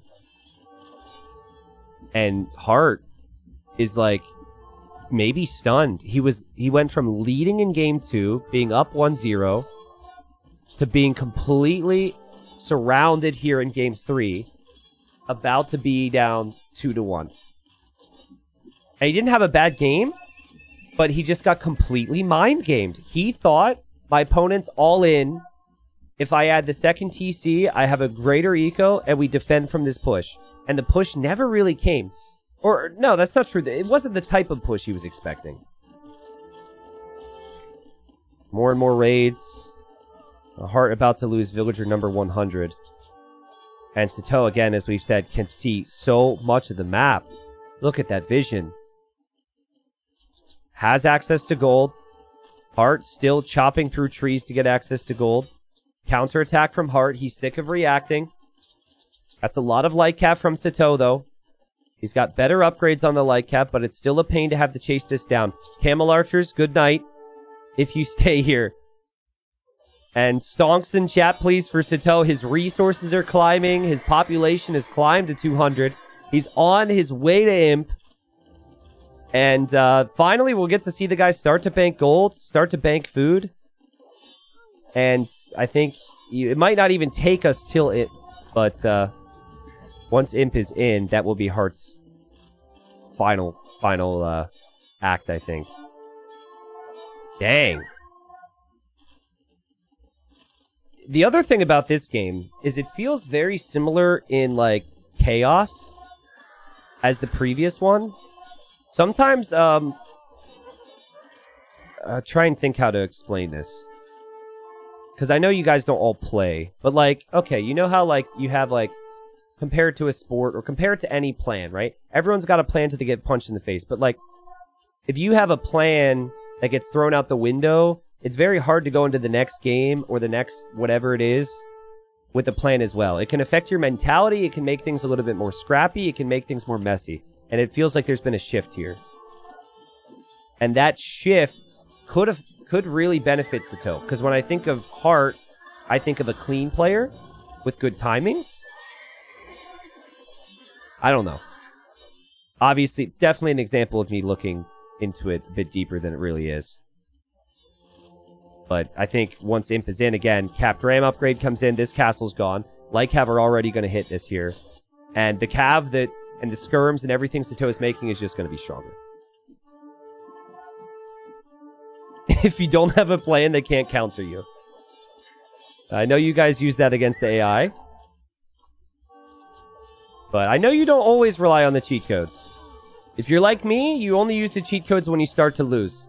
Not from the start. Wow, Sitaux's eco felt like a cheat code this game. Wow. So he went forward Monastery when there's no relics there. And he went with pikes. That is always, always a pike siege push. And Hearttt expected that, and then behind that, Sitaux said, I'm not going siege. Boom, boom, boom, and dropped TCs everywhere, and shot up in Vil count. And the other thing that was impressive, too, is the pike monk play actually really harassed Hearttt a lot. Hearttt really struggled. Hearttt took losses. Hearttt lost control, and... I mean, props to Hearttt for hanging on there a lot longer, but... that was Sitaux's game for quite some time, and in this best-of-7 decider, Sitaux goes up, or wins 2-1, sorry. And we still have more games. Hearttt was down 2-0 against Doubt in the best-of-5, came back to win 3-2, so don't give up on the Peruvian, but Sitaux looked really good the last two, using the momentum from the comeback in Game 2, maybe. All right, folks, Game 4. Now, Hearttt won 3 straight to beat Doubt in the best-of-5 yesterday, but winning 3 straight against Sitaux would be very difficult, so he's going to want to tie this one up here. And he's gone for the Slavs. And then across the way, we have Celts for Sitaux. Also, look at the bottom right. I don't know if this has been like this all day, but are they playing a Diplo game here? Make love, not war is maybe what they're thinking, so maybe the next level meta here, if you're the Celts and Slavs and you want to get to, like, Siege Onager, is you could type to the other and say, hey, ally me, and maybe go for a big trade boom, corner to corner, lots of gold, and then you could just take a big post-imp fight later on. Apparently, the teams are not locked, so technically, it is possible for them to ally each other. But they don't know that, and they won't care about that, and yeah, so it's not, obviously they're going to fight each other here. Okay, so Slavs have really fast farms. And then Celts have really buff, really fast working lumberjacks. So, you know, on one hand, you got like the Celts with the wood and wooden infantry. And then with Slavs, it's like food and knights or infantry. I think Celts are better at making it messy. Celts are better in making it scrappy. We have the whole Celt ETC meme from Huang, right? The siege is really strong. The early wood allows for things like this, where you could go for like an earlier barracks. So, I think with how the previous two games were won, I really like Celts as a pick here for Sitaux. Hearttt wants a clean game. And if he gets that clean game, if he's able to settle things down, I think the Slavs are superior. I think like the clean play, stable openings, transitioning into archers or skirms and whatnot is good. They do struggle with archers, but so do Celts. So like long term, anyone with range units here is going to struggle a bit. T90, do you get and then lose team bonus in this case? No. It wouldn't affect anything. Literally the only thing that's affected here, like they are enemies, but teams are not locked, so they have the ability to ally each other. Which, that doesn't mean they're going to accept you, so even doing that would be weird. But technically speaking, especially with Nilly with being a big stickler for the rules, this is against what the rules say for the lobby settings. So, yeah. Just worth pointing that out. Hearttt scouts the gold. Didn't see the militia there. Look at that. You remember that moment in the previous game where Hearttt got that TC down and Sitaux didn't spot it when it could have easily been denied? Oh, this could be a dead scout. This could be a trapped scout! Nice play from Sitaux. Yeah, so like this is kind of the Hearttt being unlucky here. Because a big part of Man-at-Arms is scouting it, so you can wall it out. And Celt infantry gets faster in Feudal Age. It used to be faster in Dark Age too, but then the devs removed it. And they removed it because of one player who has since soft retired. And this is my not so gentle appeal to the devs to come on, bring the infantry speed back. You know, I will say that like Celts have seen a big play rate so far, though. That's been cool to see. Everyone seems to think Celts suck, or so I thought. Okay, here we go. Man-at-Arms. Nice prep from Hearttt here with the walls. He is going to open archer range. He'll open with one archer. He would need gold for more. It'll probably just be one archer and some skirps. What player? Huang. I have a lot of videos on him. By the way, no dev said to me, we changed this because of Huang, but like I don't see any other reason. Believe me, if you could see the amount of high-level players that were screaming bloody murder and whining their little heads off about Huang when Huang was in his prime with Celts. Oh man, if I could make those things public, people were not pleased. Huang does play periodically a bit more, but he did leave the game for like 9 months. He was gone. There was no announcement or anything, but I haven't seen him play again in a bit. But yeah, the Celt ETC thing started with him. Nice job from Hearttt. He is not broken. Again, he wants that clean game. This for Hearttt is precisely what he wanted. He squeezed Horse Collar in so the farms last a while. He's got good farm setup. And you're kind of hoping for a bit more damage if you're going Man-at-Arms here. Nice job so far from Sitaux, though, to still force some reactions from Hearttt. And the only archer could get sniped. Oh, dang. That's so worth it. Doink! Wow! And the reason this is a big deal is he spent his gold on that. He's not mining gold. So he can't make another archer. And then also, he can't get fletching because fletching is 50 gold. So sometimes you'll actually see players open skirms because they want the 50 gold for fletching. But these Man-at-Arms are going to stick around here for a while. Which allows some opportunities for Sitaux to maybe do some stuff back at home. I did get a little bit pop-capped here, but... Goose, his Celts are actually OP. I'm surprised they aren't always banned. I've always played pretty good with Celts, too. I've always felt like their eco's good, you know? It's just a unit option thing. I'm just very resistant to the idea of giving them better knights or better archers because it's part of their identity that they're infantry siege, you know? So, Happy to see a little bit of infantry play here with the Celts. Really impressed with the unit control here from Sitaux. That starting scout has been doing dances. And the men-at-arms, they haven't gone into the TC fire. There's been no issues there. The starting scout finally takes a hit from his spearmen. Archers coming over here from Sitaux, and they will have fletching. And again, no fletching available for Hearttt, which means the skirms won't have the range and the damage you might want against the archers. He'll have numbers, but here comes the pressure from Sitaux. That's going to be a dead villager. All set up by the man-at-arms here. Now, Huang he doesn't really play it like Sitaux does, right? What Huang will do is he goes market sooner rather than later. And then with that market, dead scout? Nope. With that market, he tries to get up to the next stage to go for, like, knights and siege. Right now, what we're going to see, though, from Sitaux, he has really good vision on what Heartt's doing. And he's obviously forced Hearttt to stay at home and make a lot of skirms. So he's actually just going to make some scouts now. None of this stuff is, like, really... Archer, scout, archer range, stable. None of it screams yay for you long-term with the Celts. But it's just been really good pressure. I don't know if either of these two would scream yay anyways. Oh, God, the bear is on Hearttt right now. Well, that's not fun. Well, Hearttt at least knows there's a scout, which is nice information to have. But he is on the defensive right now, and he is down 2-1.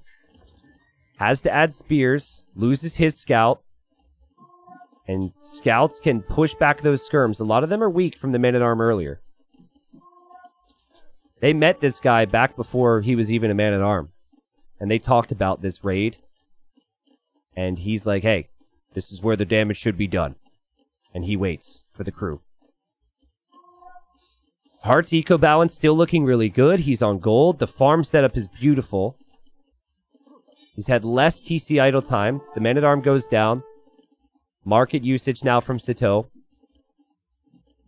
And Sitaux is playing pretty open here. This game will likely be decided in early Castle Age. Because the way I see it is, Heartt's eco is going to be so good for Skirmisher Knight, let's say, is that if he gets value from that, with the way Sitaux set up this base, Sitaux is going to be in big trouble. The way the map is situated, too, could really be snowbally here. But what I should explain is, like, there's a lot of gold and stone spread out throughout the sides, so if it does go on for a while, that's where you go. Really helped Hearttt that his gold was on the back, but his defense was really well done. Sitaux's micro was insane. Still good micro from Hearttt here not to lose more vills. For us casuals, can you give us some info about the map? Yeah, it's basically the elevation and then the golds and stones being spread out, like I said. And oh my goodness, Sitaux. Oh, this is Sitaux. Oh, his archers are all going down. Maybe it's not too bad. Does push back some of the skirms. Okay, it still ends up being pretty good pressure. But actually, I think this may be something he's happy with because I think he's going to give up on archers here anyways. But if this becomes a night war, the Slavs do get bloodlines. So the Slavs do have the superior knights. And then the Celts do have the speedy spearmen at home they could use to defend with. Hearttt made a lot of skirms. Those skirms will not be useful against the archers. Or, sorry, against the knights in the long run. Hearttt also needs to full wall. This, like... I've also noticed he will leave a hole between his buildings to send units in and out. It stresses me out. I always would make a gate, but I guess they can quick wall. Scouts go down, archers sneak away. Let's check reds collected here, guys. Very close. Look at the food difference, though. And that food difference is the big deal here, if you ask me. That helps you justify the +2 armor immediately. Sometimes you'll see players wait there. And Sitaux is hoping for a better Castle Age timing. Pretty much identical timings on that, though. And Heartt's looking to punish, maybe. Knights will head forward. He knows exactly where that gold is. It's not walled in. And Knights from Sitaux looping around this way. See, does Sitaux have vision on any of this? Doesn't have a ton of vision. He is going to wall up a bit. Did add TC number 2. I think, like... I think you eventually go in towards pikes, but right now the eco is fine. And no +2 armor, so in a Knight v Knight battle, that's not going to be quite as good for Sitaux, but numbers matter the most. Archers come to camp on the wood line, that's nice. I think the TC could hit that, depending on where they stand. And Knights will group up to meet this Knight in a moment. Hearttt needs to pay attention to that. Hearttt looking for vulnerabilities. May run right underneath this TC, but again has that armor. So might still be able to find some areas. Monks coming out at home from Sitaux as well to convert the Knights. Fight taken. Knight goes down for both. Lights looping this way and Sitaux reacts. Really good play. What the? Okay, bud. You're up 2-1. You don't need to be fancy here, sir. Oh, wow. Actually got the quick wall down. But sometimes the hit registers anyways. Dang. That's confidence, right? Like, it is arguably better to just let that villager die and not quick wall it and just do everything else. But he said, if I've got the skills, why not? Still prefer Heartt's position. And that monk could die. Oh, this is brutal! Fast conversion, no! Huge, really needed a conversion on that one. And Heartt's like, quick wall this, dude. What is that unit grouping? That is super weird. Hearttt also had scouts standing on top of each other in the first game. I wonder if he knows something with the current pathing that I don't. I mean, everyone knows that the pathing's pretty abysmal right now and it needs to be addressed, but... how is he getting the unit, like, melee units to stand on top of each other like that? Huh. A couple losses for Sitaux he would have wanted to avoid it. But he does have monks. And still, like, a conversion or two away from having more knights. There's TC number 3. You think box formation does it?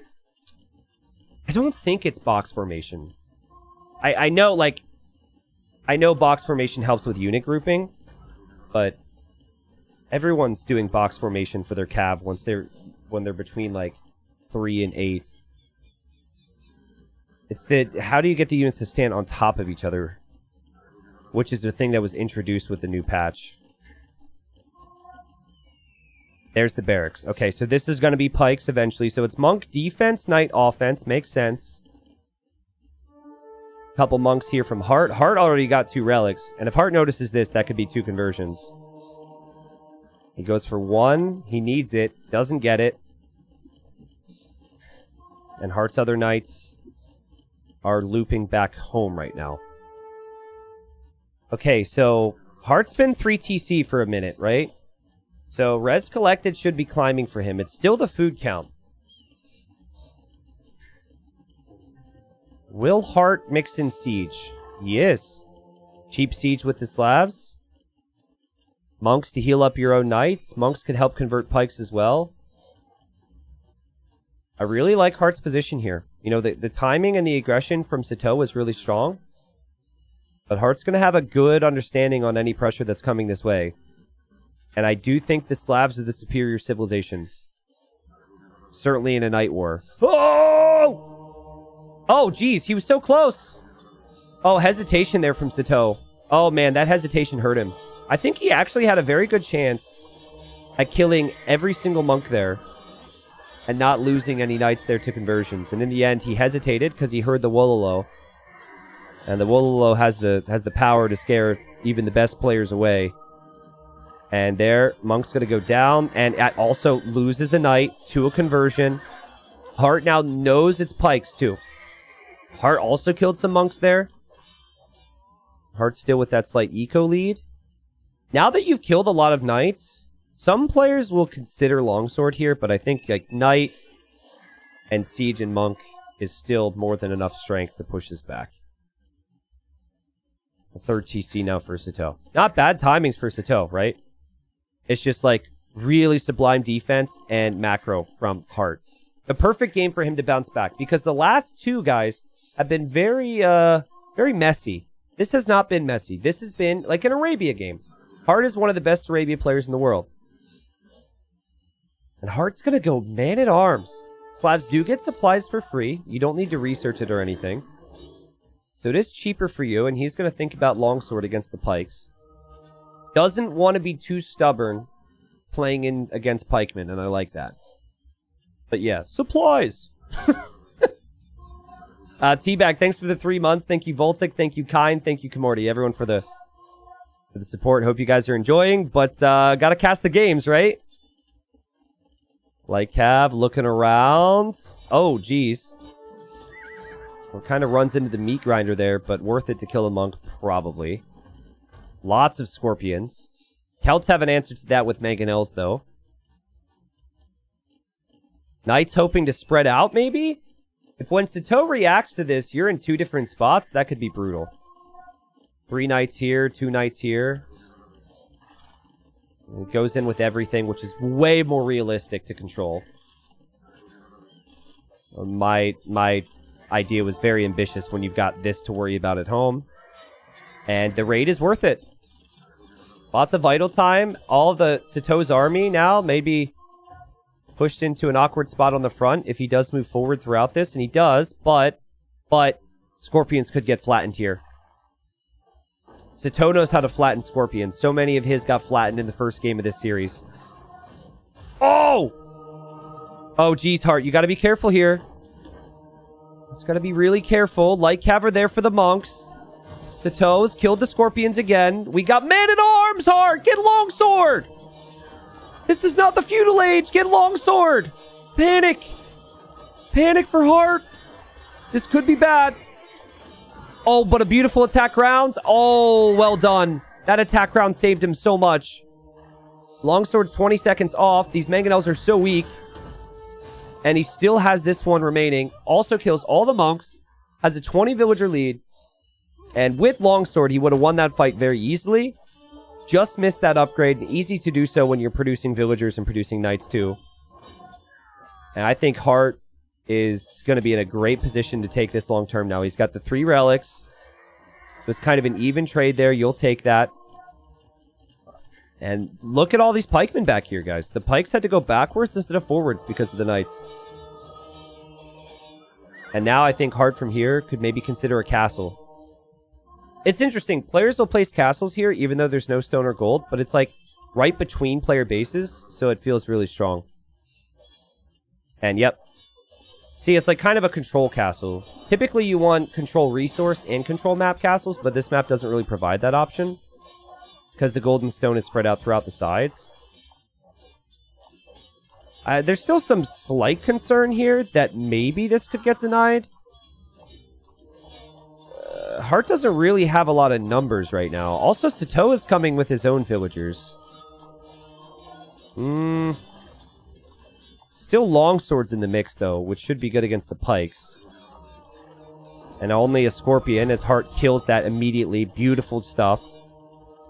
And Sitaux is going to have to give up this hill.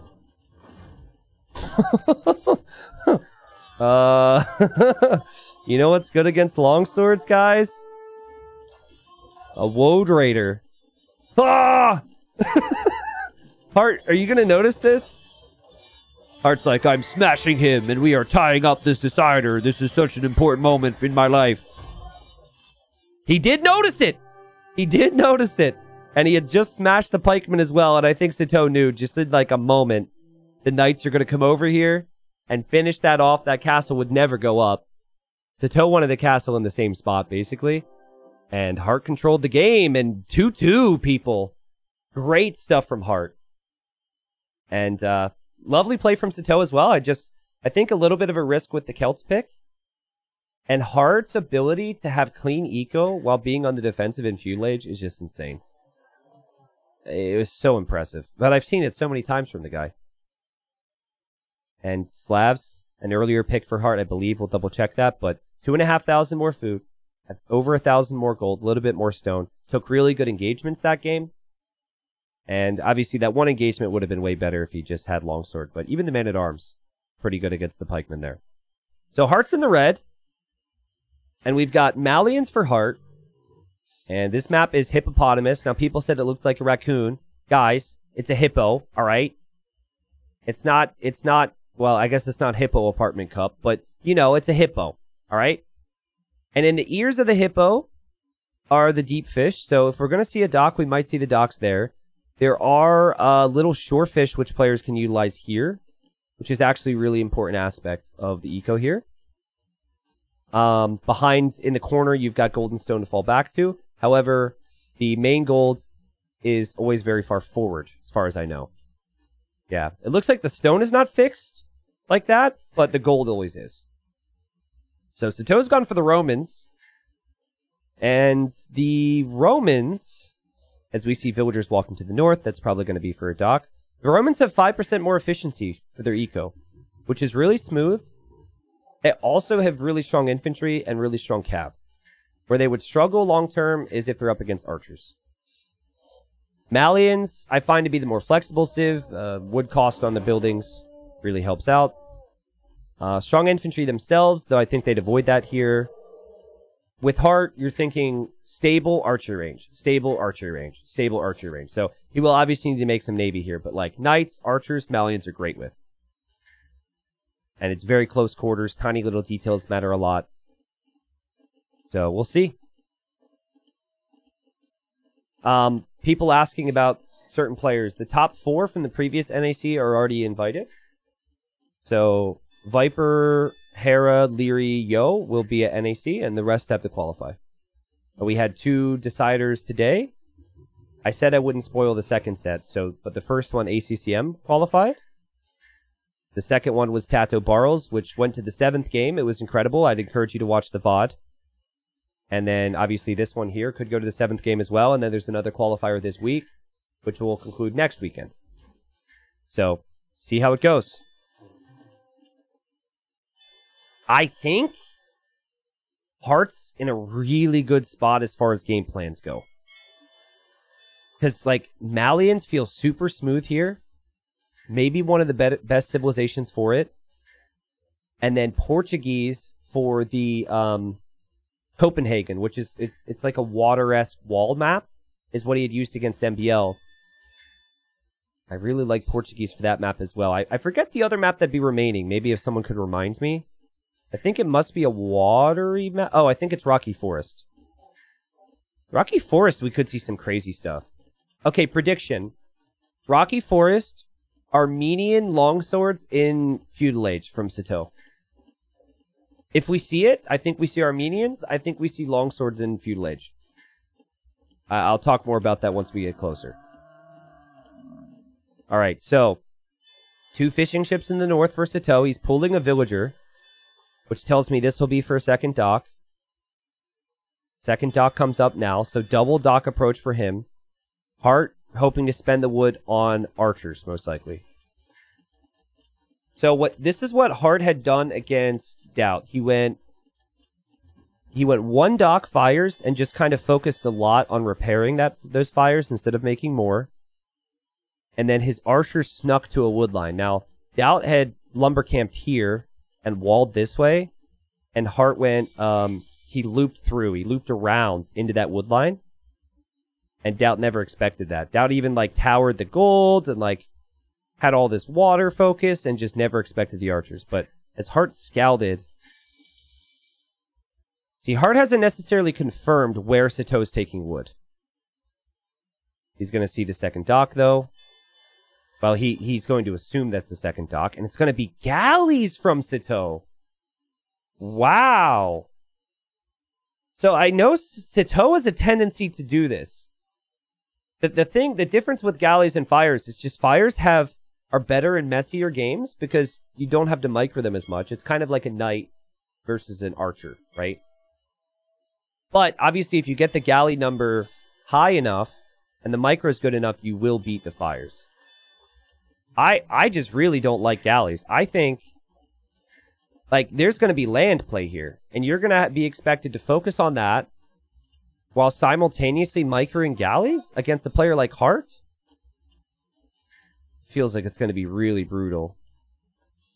Blacksmith for Sitaux to get fletching as well, which is a big part of it. But, ooh, look at this. So he knows, he saw this. Well, actually, he didn't see any of it. But I think he expects the potential. So he's going tower, and then he just collected more stone to build another tower, and he probably will tower his wood. That's smart thinking. Because then that's your protection. Hearttt could trap that scout. And he does not. Hearttt still does not know where his opponent's taking wood. He might be going into the back corner. We still do not have Sitaux with a tower. But he has the stone to do so.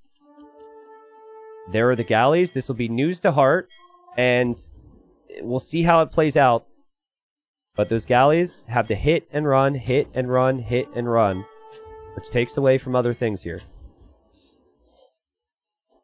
It's been a long series. It's been a long day. These guys were probably focused and paying attention to the earlier sets. Because basically they could only play after...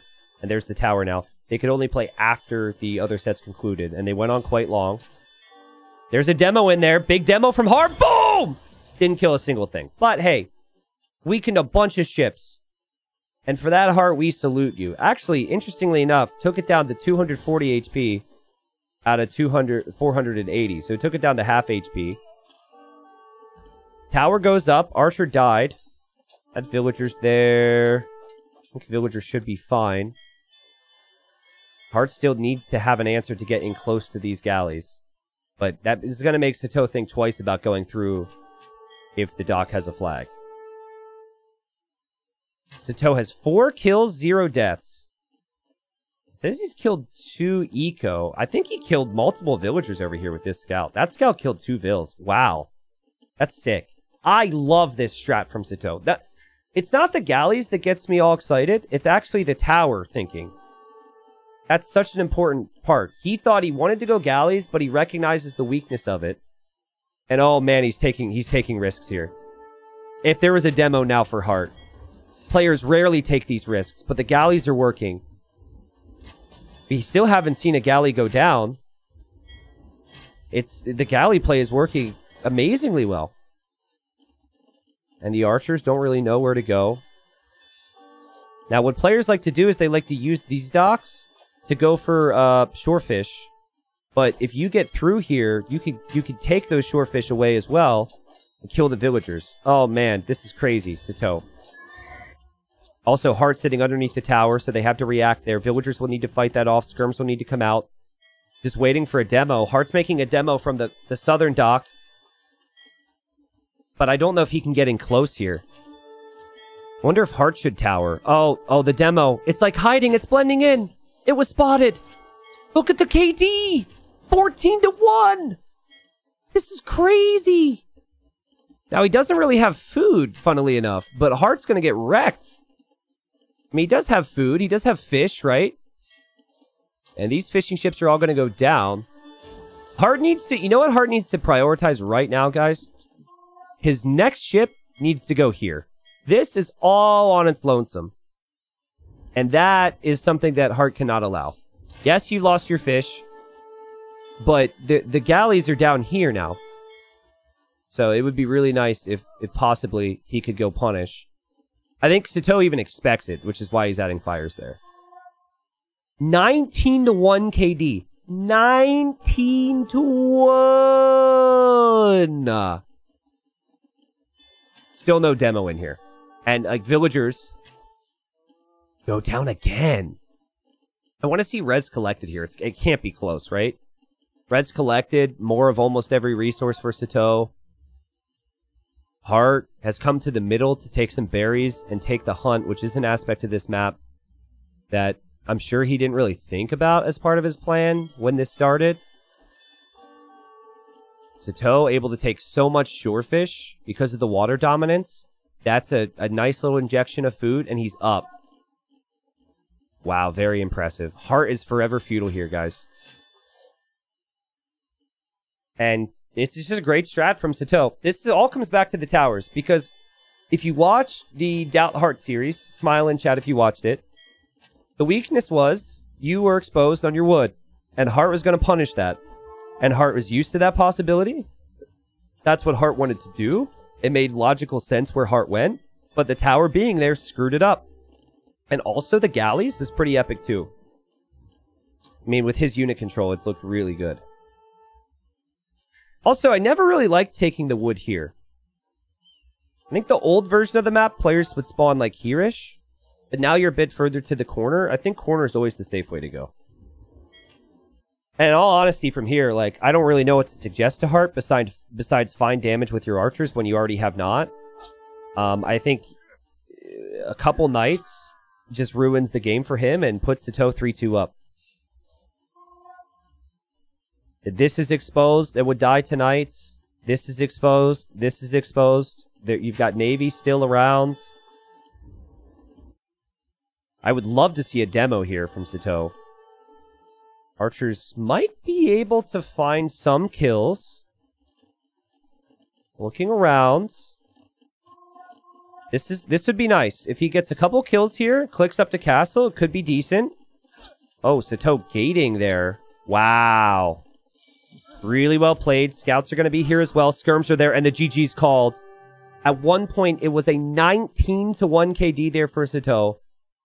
So creative here. And you know, when I think about the maps, and I think about the players and whatnot, I really wonder if Sitaux just seems to have the edge on maps that aren't the standard land maps. You think of Heartt's first victory, Arabia, where, you know, he's top of the ladder, playing a lot of ranked. Everyone plays Arabia. You think of Heartt's second victory, the previous game, Acclivity, Arabia Light, basically. But for some of Sitaux's wins, these are maps that incorporate more hybrid aspects like water, some more sneaky things, some more strategic things possibly. And Romans get the job done. That is one of Heartt's first two picks. Sitaux now has 2 more games to try and get 1 win. Hearttt obviously needs to try and tie it up here. But that was just so well thought out. I love that. That was a prepared strat. And, you know, Hearttt never faced much resistance on the map before, and I'm sure he felt like how he played it before was perfect. That completely countered the water aspect and the land aspect. Normally it's one or the other. Normally there's a pro and a con. But it was all pro there for Sitaux. 1 win away from making it to NAC 5. Great strategy. And let's see what Hearttt has in store for us next. All right, so Nilly and I were having a discussion earlier, and Nilly said it wouldn't surprise him if we would see Armenians a little bit more, and I think this would be the perfect map for the Armenians. I wonder if this is intended. I remember it being a feature of the map in the past, but anyways, the Armenians and the Georgians were recently introduced in new DLC, and instead of a lumber camp, they have a mule cart. All right? The mule cart can be used for hunt, it can be used for gold, and then it can be used for wood. And so if using this lumber camp from Hearttt as an example, you can't build a super efficient lumber camp on this map because of the rocks. And it, you know, it leads to inefficiencies. It also means that you can't easily like wall in villagers and whatnot. But the mule cart can move, and you can have it. It's not like a normal building. So since it's a unit per se, you can just have a very efficient lumber camp here. So yeah, that's great. And I think it's a reason to pick the Armenians. So I would say go Armenians as far as that's concerned. I do wonder what we're going to see unit-wise here, though. It's an infantry archer civilization, so you know, their best units would probably be infantry, but I think the most notable thing is that they can get their barrack technologies 1 age earlier, with the exception of, like, they can't get man-at-arms in Dark Age. So that means you can have longsword in the Feudal Age. So why go Castle Age when you can go for a ton of longswords? That's kind of the thinking. Now, obviously, do you want to go full infantry? Do you want to spend resources on that? There's pros and cons to either, but Hearttt on the other side has gone for the Gurjaras. I don't know if he was expecting there to be more sheep here. I know the 9 villager start does have 2 less to compensate. But anyways, I was only going to have 5 sheep in there. You do get the berries underneath the TC, though, which is nice, too. And Heartt's going to click up. But the opening through the middle is the key. There's lots of hunts in there. Both players are just pushing in deer on either side. But you really need to have middle control in this map. You can take other resources on the sides, but middle is key. Tubby says it takes 0 pop, so you can use the mule cart as a tank.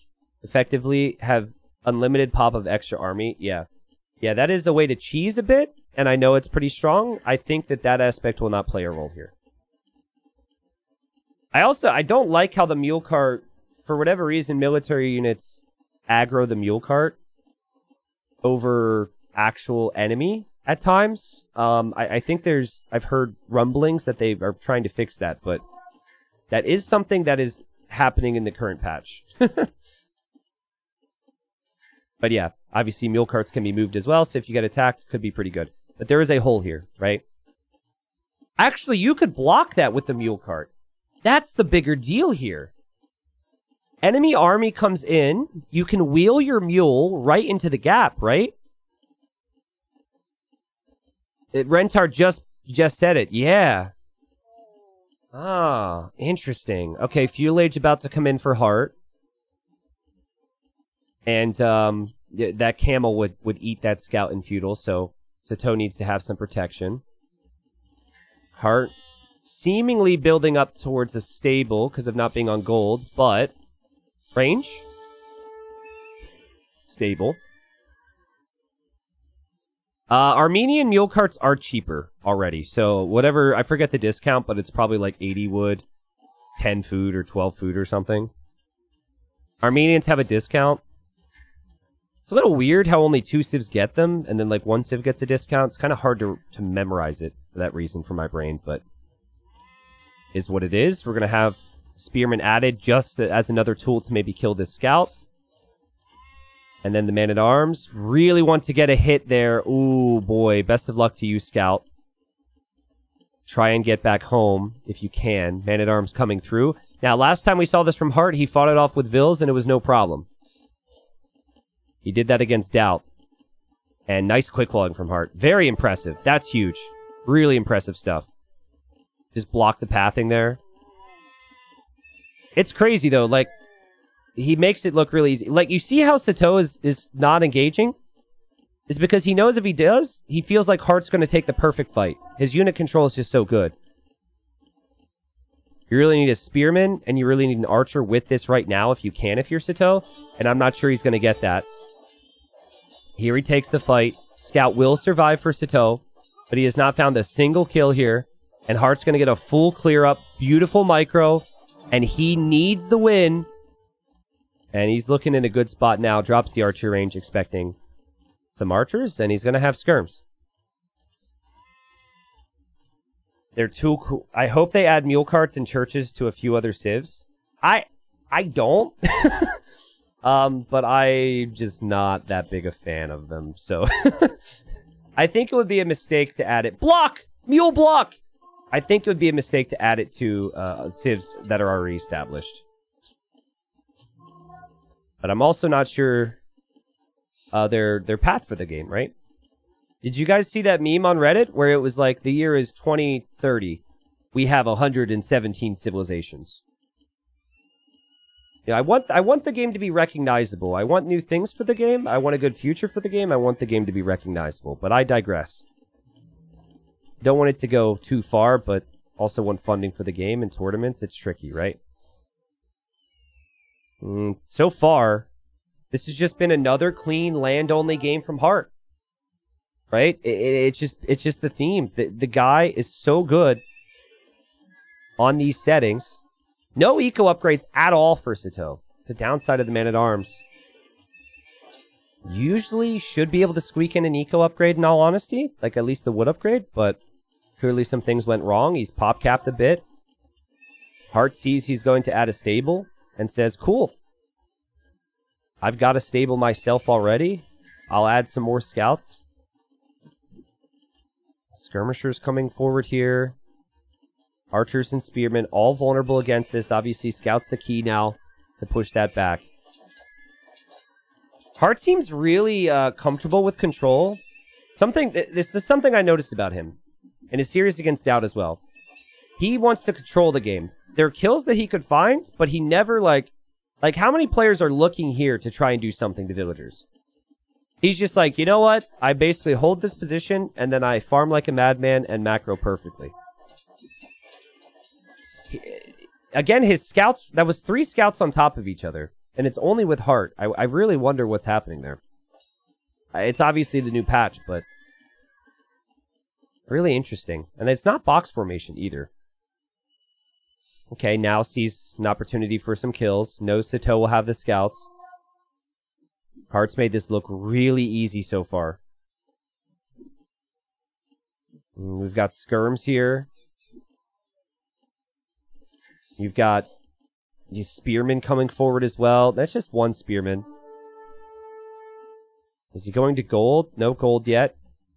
Could definitely see like armor making sense. Especially for Sitaux, you're going to want an upgrade on your scouts because you have the lesser scout number right now. I would like to see the archers sneak. If you think that Hearttt can't do damage to you right now, it's risky, but archers sneaking around the sides would be epic. Hearttt doesn't see anything. And Sitau's gotten super housed this game. Again, pop capped. And there he goes. Oh, through the middle. Well, that's a little bit more in your face, but middle very important. Crazy unit control here from Hearttt. And I think Sitaux senses it. I think he knows, like, I've been spotted, this is bad, and oh man, not the fight he would have wanted. KD for Sitaux was 19-1 in the previous game. For Hearttt right now, it's 8-1, and it's only going to get worse for Sitaux and better for Hearttt. Archers continue to be picked off because Heartt's micro is insane. His resource gather rate behind this has got to be much better too, right? And a tower now. And more units die. 11-2 KD. 12-2 KD. And that tower is like exactly what you want to see if you're Hearttt, because now you're like, okay, I just go somewhere else. It really sucks to have the tower a wood line when you can just wheel to another area too, if you think about it. But I guess it's more for the space, not for the wood. So, like, now, you can't protect your gold easily if you're Sitaux. Let's see, res collected, it's got to be much smoother for Hearttt. Yeah, so, a statement that Daniel said to me in the past that really stuck with me. He said the best players use their micro to set up their macro, which basically means if your unit control is so good that you dominate the fights, do you then have all the time in the world to do whatever you want at home? Now there's like a balance that you have to strike too, which is also tricky to find, but Heartt's really good at it. And it's like a simpler game if it's straight land, and he understands it really well. It suits his skill sets. Armor now for Hearttt, but he knows, I've won this game. I've tied up this series if I just maintain this control and head towards Castle Age. And Sitaux, hoping for the scout upgrades to pay off here. He's got forging on the way, wheeling away with the cart. The cart against Hearttt. Well, there's the only other rhyme I could think of is not really relevant. Scouts can't find that engagement if Heartt's got armor and Heartt's got good control, and it's just continuous. And Hearttt getting bloodlines as well, an upgrade that he doesn't have to get, but he wants to make sure he still holds this. His control is crazy. Anytime a spearman or an archer gets close, he's just sniping them down. And there's bloodlines. Bloodline kicks. So there's no bloodlines here. And I don't think Sitaux knows Hearttt has bloodlines. And he's going to realize the hard way now. Bloodlines with the extra HP plus the armor there was enough for Hearttt to still hold this position. He's not producing any army back at home. He doesn't need to produce any more army back at home. He's up to Castle Age. He still will take good fights because of bloodlines. He will kill the archer. He will kill the scouts. And this will go to a Game 7. The third straight decider in NAC 5 qualification that will go to a Game 7, folks. Just crazy. We had one earlier this morning. It started at 7 a.m. for me. It's almost 7 p.m. for me. I was not awake at that time, but I watched the last 2 to 3 games. And obviously the second one, and now the third, shows you how insane the level is and how hungry these guys are for it. Sitaux will know now, like, the whole flow of this game says you're dead, but you play on, and you hope that Hearttt doesn't make the most of it, and that maybe you can make something happen here. Maybe Hearttt, you know, overmakes camels into, like, spearmen. Maybe Hearttt doesn't have safe delete on and accidentally deletes his town center. Majority of pros do not have Safe Delete on. So if you were to select your TC and press delete as Hearttt, it probably would get deleted. But can't tell you the last time I've seen that. Last time I saw that from a pro was actually when I played Hera in a tournament and he did that against me. Still a little salty about it because I thought my strategy was really good. And I thought that I would have won anyways, but now it's like, well, obviously I didn't win because of my strategy. But we gotta win. Tato did in the final. He didn't delete his TC, right? He deleted Army. Yeah, he deleted a bunch of Army. The reason people don't do Safe Delete is because Safe Delete applies to, like, 10 different things. If there were options on Safe Delete, like have Safe Delete for TCs, but not for towers, people would do it. So when you go to place a tower, and then you go to delete the tower because you don't want to do it in a precious moment, it gives the yes or no prompt. And it's really, it slows you down in crucial moments. So most pros don't do it because of certain things that, you know, need to be deleted in key moments being on the list. So if there was options to choose which, it would be used. But that's the reasoning. Yeah, this is rough for Sitaux. He's going pikes to try and defend from the camels. But it's this combination of crossbow versus the pike, camel versus the knight that is so good from Hearttt. Exactly what the Gujaras want to do. And again, that unit control from Hearttt is perfect. Can you tell Heartt's been playing for 3 hours? It feels like he's just started. He's just warmed up here. And the series just keeps on giving. Back and forth. Some amazing Age of Empires. And to make it perfect, it's like, I think they have an incredibly even Civ matchup for the final game. GG's called. Hearttt wins. We go to a Game 7 again. And the winner gets a ticket to Berlin. The loser has to play in the next qualifier and work his way through some big names. Let me just list off some of the names that are going to be in quarterfinal qualifier number 2. Okay, Jordan, Veleza, Doubt, Nikov, Kapoch, Sebastian. I don't want to spoil the second series, but the player who lost that. There's more players on the list. Only 3 people qualified. Did I say MBL? Vinchester. So, one game, you get your ticket, you get more time to prepare, more time to chill, maybe more time to, you know, prep your teammates who are also in the qualifier. I don't know, but I feel like anyone could take it here, guys. And it'll be Italians, Portuguese for the next game. I'm certain of it. All right, and here we are, people. Here we are, Game 7. And so, let's break this map down, all right? So, this map, similar to Regicide Fortress, yes, there are kings. Wouldn't it be something if a king snipe ended the series? But while it is similar to Regicide Fortress, it is very different from Regicide Fortress because of the water aspect. You have water here with plenty of fish that you should prioritize. And then you have water here with plenty of fish and then 3 relics, which you should prioritize. Now, I have found that everyone always brings their king for a stroll here because the king is faster than the scout in Dark Age. But if you lose your king, you do die. You're dead. So don't do that. And yeah, king's also an excellent scout. And king is just waddling by there for Hearttt. And Hearttt is going to see that Sitaux is docking. We actually have 2 villagers from Hearttt to build the dock. And here comes the king waddling and is going to see that Hearttt is docking. Now, if that's just 1 villager, then the scout could kill it. Ooh. Ooh. So again, the units stacked on top of each other. No loom. Interesting. Well, now the scout is weak here for Sitaux, so I think that's actually pretty good for Hearttt.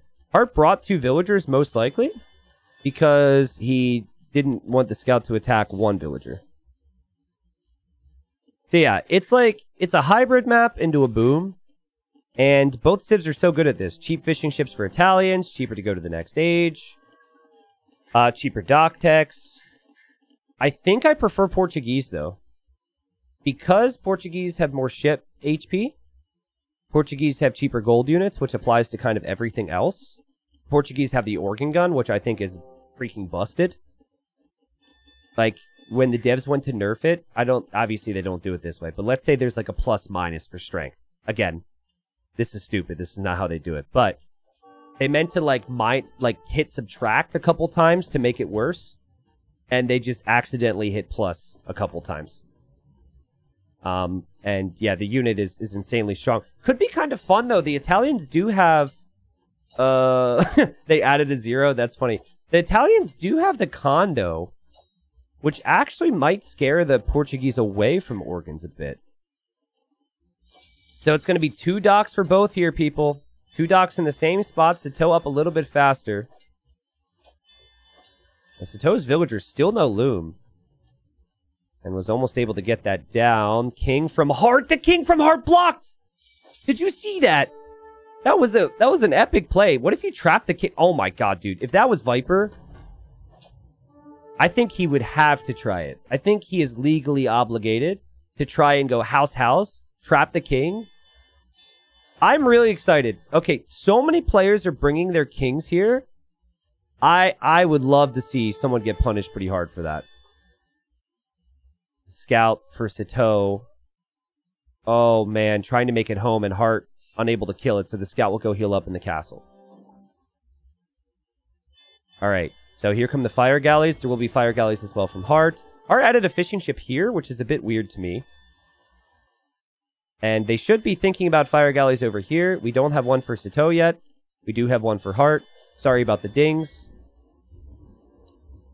The bright side for Sitaux is that because the scout is weak for Hearttt, the scout can't come kill this unloomed villager. But Portuguese should struggle because... Italians should struggle in the fights just because of the HP bonus of Portuguese. Now, again, the narrative that I have created, which I think is on par, at least on paper, with what has happened here. The standard land maps, Hearttt has dominated. Everything that has only had land, Hearttt has won. Help me remember. Game 2 had water. Sitaux won.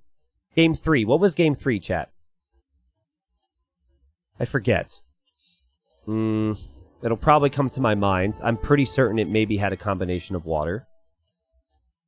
I know game 5 did. So this one's got water, which is kind of what I bring it back to. That was not Panda. The Hippo map? No, Hippo was game 5, I thought. It's been a long series. Portuguese HP bonus paying off. Demo coming out and boom! Much better demo for Hearttt than it was for Sitaux there. 4 OKD for Hearttt. Oh, it was the map with the golden eggs. Okay, yeah. Well then, yeah, that was land. No, there was water there. Oh my god, Hearttt. Great saves. That's on 3 HP. Heartt's also over here. There was never even a fire over here for Sitaux, who put all his focus trying to compete on this side. Big demo there.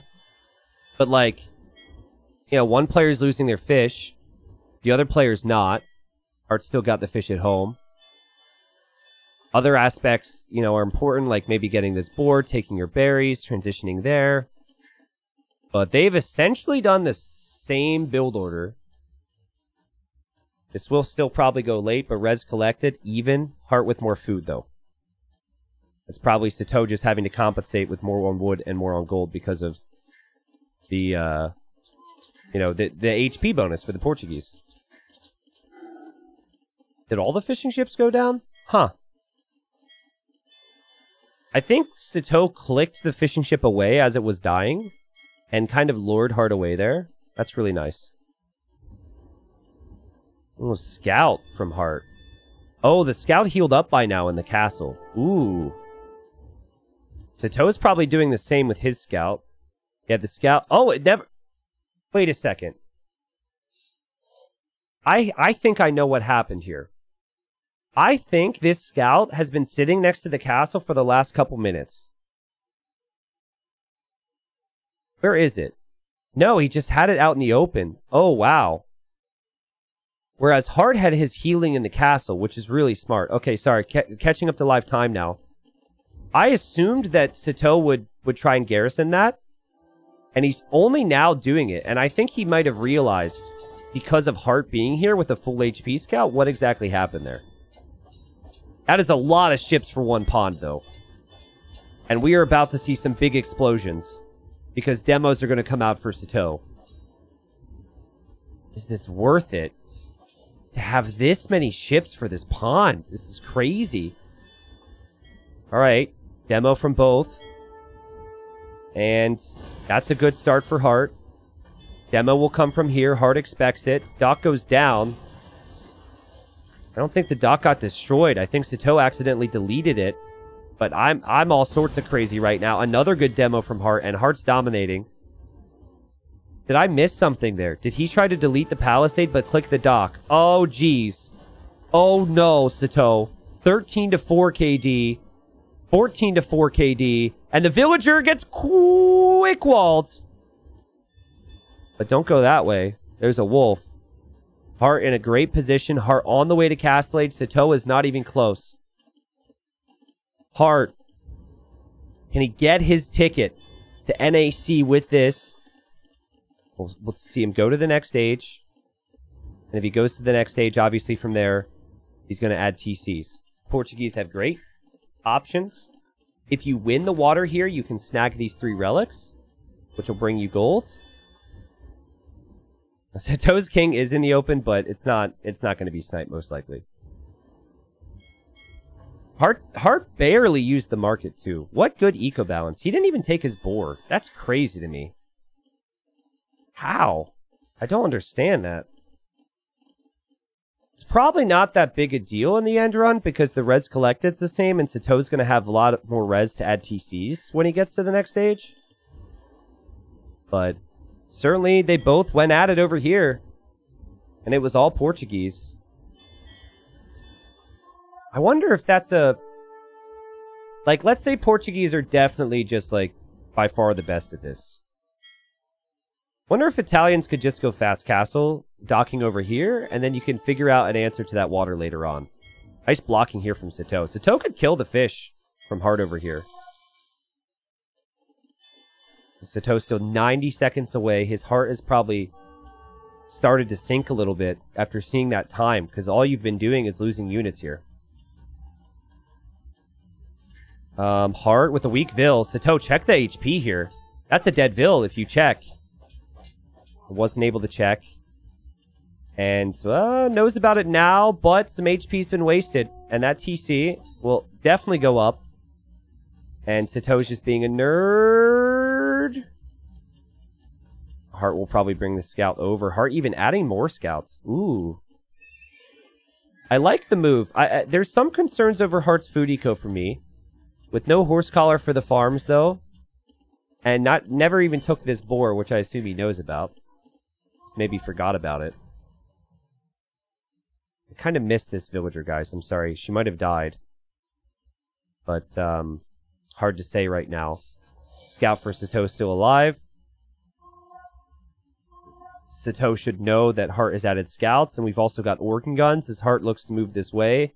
Organ guns and scouts will dominate this map in the mid-game. There is no realistic way for Sitaux to get any relics or to do anything with it. And it would be incorrect to try and make a move for it.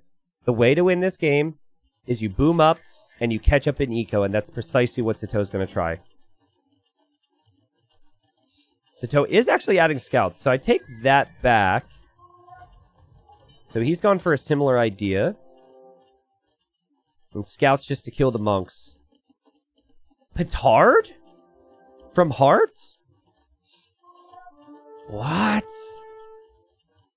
That is very unlike Heartt's playstyle. To try and break through here. But, I mean, the organ guns, I said, is... Right now, I think what Sitau's thinking is... You don't really have an easy way to... Oh, scout. Doink! What a play. Very well played. Well played from Hearttt here as well, but Sitaux backs away. You don't really have a reason to engage against the organs. That's what Heartt's thinking. Sorry, Sitau's thinking. He can just avoid them. But if they're in your base, that could be a problem. Also, the king is right there. in that tower. Siege is being added, though, so Siege helps with the organs. And good for Hearttt that the wolf didn't decide to attack the other Vild. Hearttt prioritizing the outside eco areas. But yeah, like, you need 2 petards to break through a wall. Hearttt doesn't know where the castle is yet. It's normally here. The castle's actually not positioned in the corner like it normally is, so he might accidentally run into it. The thing about organ guns that makes them so strong, by the way, so they changed the accuracy, but the fact they are inaccurate is actually what makes them strong now, because it's like spray fire. So instead of like being accurate and hitting one target and doing a lot of overkill damage, when you have units microing, you're almost always going to hit it, even if they've dodged properly. Huh. Hearttt sees the mangonel and I think is like, crap, why did I make petards? This isn't me. I'm beginning to like Sitau's position a bit more. Obviously, like, Hearttt can eventually get the relics and do all that. Petards? Petards get hit. I think Sitaux will be happy to see the petards not be coming close here, because it's like, he's like, oh, he added petards? His eco sucks then. That would be my thinking. Or even if it's incorrect, you might think he's more of a 2 TC all-in approach instead of the big late-game approach, which Sitau's doing a really good job with. Petards aren't cheap. I think it's 60 food, 20 gold. Considering he could have spent 150 food on Bowsaw, it definitely feels like he's missing right now. Petards, well, one of them goes down. I'm not sure what type of strength the other one has, and now the other one goes down. Dang. So, rip to the petards. But, I mean, Portuguese have an answer for the mangonels, and the answer would be monks. And the light cav are dead. And we have redemption on the way now for Hearttt, who I think has clicked this monk home, and he's like, huh! Huh! Huh! Huh! This old man's gonna get a hernia trying to make that step. Huh! Well, okay, he gave up. He gave up. He's gonna wait for the transport now. Makes sense. Big micro in the middle. Redemption's in. Sitaux doesn't have a light cav around. And now you know. Now you know, and you hope you say, please, please, please, please, please, no. Please, no, please, no, please, no, please, no. That's my tactic. I wouldn't recommend it. I wouldn't recommend just saying please, no as a strategy. But it worked. God, this looks so annoying to get these relics, but he is taking them all back home, which is super good for him. And the mangonel goes home. Imp is on the way for Sitaux. And what do the Italians have to deal with gunpowder? The condos, which can be created out of the barracks. Condos are great against gunpowder. Now,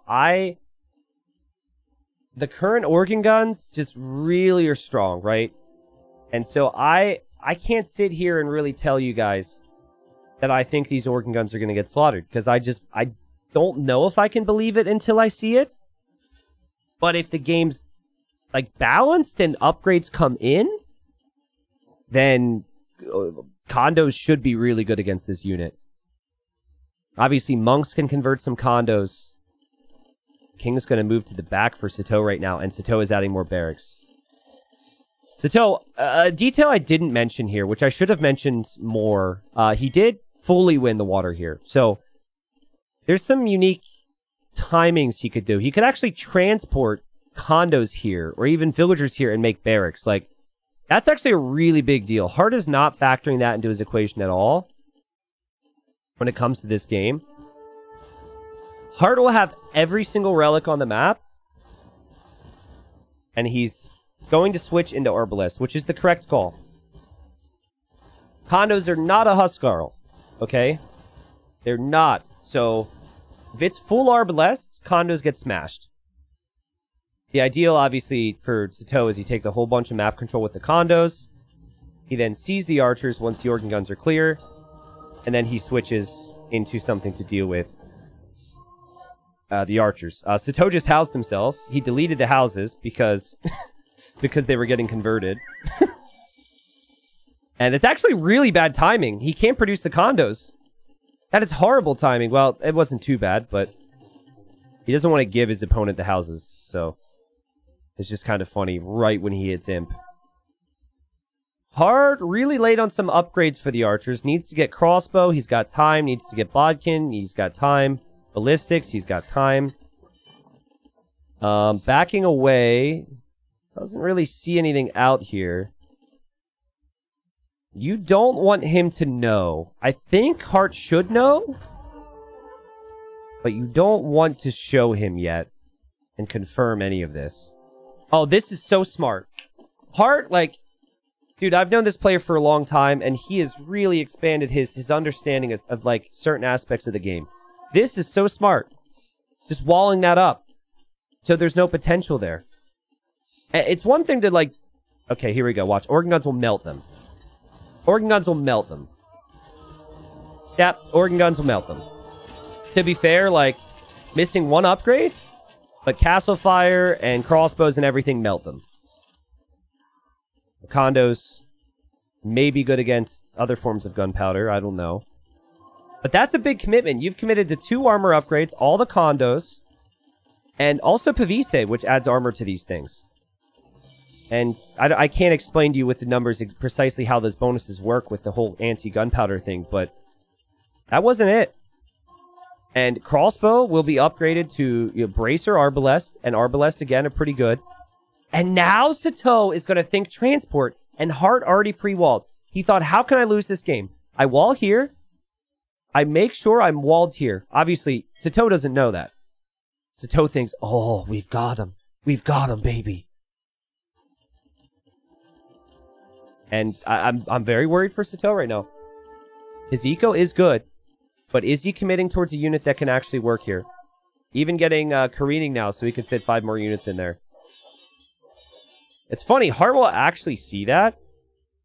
I don't think you have to react to it in any way, but Hearttt will also see this, and this is an important area for Sitaux to control. And Heartt's got trebs.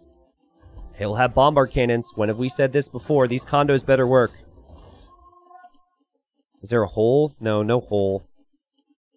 That should be fine. Big army mass for Hearttt. 6 relics. You obviously just keep upgrading the crossbows here. I don't think you need to add... Like, adding more organs would be a bit silly. The organs were good enough before. They might not be your #1 unit from here. Crossbows sneaking through here. Dropping the gate behind. That's smart. Sitaux doesn't know this is walled either. Maybe he sensed the crossbows. I don't think he did. I think he wants to go through there. And just now found out about those. Because he wants to hit the sides because everything else isn't working. He hit the walls here. Bombard cannon from Sitaux has been spotted by Hearttt. Hearttt still has the monks. Hearttt getting more and more upgrades. The crossbows were killed. The walls are still there. And Hearttt has got to settle his mind here. And he's got to just do the same thing. You've done everything right this game. You won on water. You macroed well. The organ gun fine was good. The petard thing is a joke for later, Hearttt. Obviously, that's the last thing on his mind. Castle down.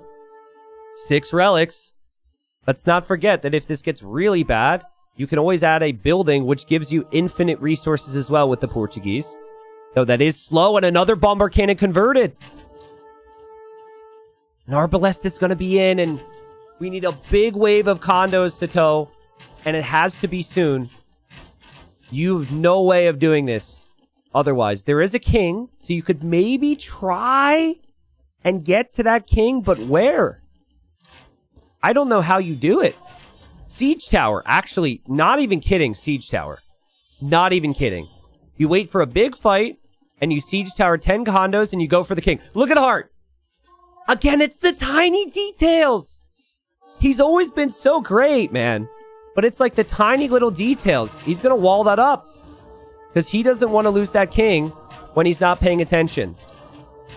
Condos engage. Big fight. Bombard cannons will go down. Bombard cannons are not cheap.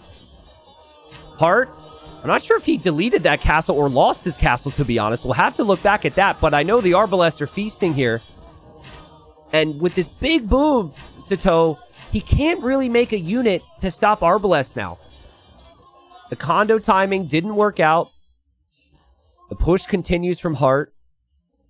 He does have the stone for another castle, so I'm going to assume he deleted. And, oh man, Sitaux, such a painful moment for him. His population is still good, but he just doesn't seem to have the army right now to stop this. Now, people are going to say skirm, right? But you don't have time for that. There's bombard cannons for that. Organ guns are really good against skirm too. You don't have time now. You're committed with this. You need to get more upgrades. You need to hope to find good engagements. You get a good engagement. You get a little bit of room to breathe. Then you could possibly go for, you know, some other things. This whole thing just came down to the imp timing with the condos. And whoop, whoop, whoop, whoop, whoop. Oh, he splits right into his death here. The Arbalest are super bunched up. The condos, they're going to die. And the great KD continues here. These Arbs, what is that? 45 units on a couple tiles here. Simply impossible for a condo to be able to do what it needs to do to kill that. The castle will fall. The king is protected. And Sitaux says, GG, well played. Have fun in Berlin. I'm sure it was painful to type those words because he so badly wants to be there. But Hearttt qualifies for NAC 5. And he will be in the main event. And what a sick performance from him. Capture rate. Sorry, Hearttt. Sorry, this is your moment. Capture ages. Thank you. Wow. And you know, it was really good late planning with his draft. He had used Portuguese against MBL and in their series yesterday. And I think he tweaked a couple things on how he wants to play this. And, I mean, on land, standard land maps, there's never a doubt. The crazy thing is, I think Hearttt can get better. I think Hearttt actually is even performing even better in the main event. Because, Sitaux brought an incredible challenge today. And Hearttt had to face a lot of adversity. Hearttt had to win 2 straight to win this. So, big pressure moment, right? He was down 3-2. And then, also, remember that series against Doubt yesterday. So he beats MBL 3-1, then he's down 2-0 against Doubt, and he ends up winning 3-2. Hearttt should be pumped out of his mind. I'm really happy for him. Again, he truly has been like putting in work, and I've seen the improvement, and I've known the guy a long time, and happy to see his success right now. Well played to him. For Sitaux is going to have to play in the next qualifier. That's the silver lining here. There is a qualifier next week. But obviously no guarantees, right? Names of players who haven't qualified with only 3 more spots remaining. MBL, Jordan, Beleza, Doubt, Nikov, Sebastian, whoever lost the Tato Barrow series, I promise not to spoil. I mean, there's more talented players I have not mentioned that could be mentioned. Margugu, Dark. I mean, the list is long, right? So, the qualifier will be a lot more painful this upcoming week because it is officially the final spots. But, congratulations to Hearttt. He doesn't have to worry about any of that. And best of luck to you, Sitaux. What a great series, man. You could see the practice paid off for both of them. It's sad that one of them has to keep fighting.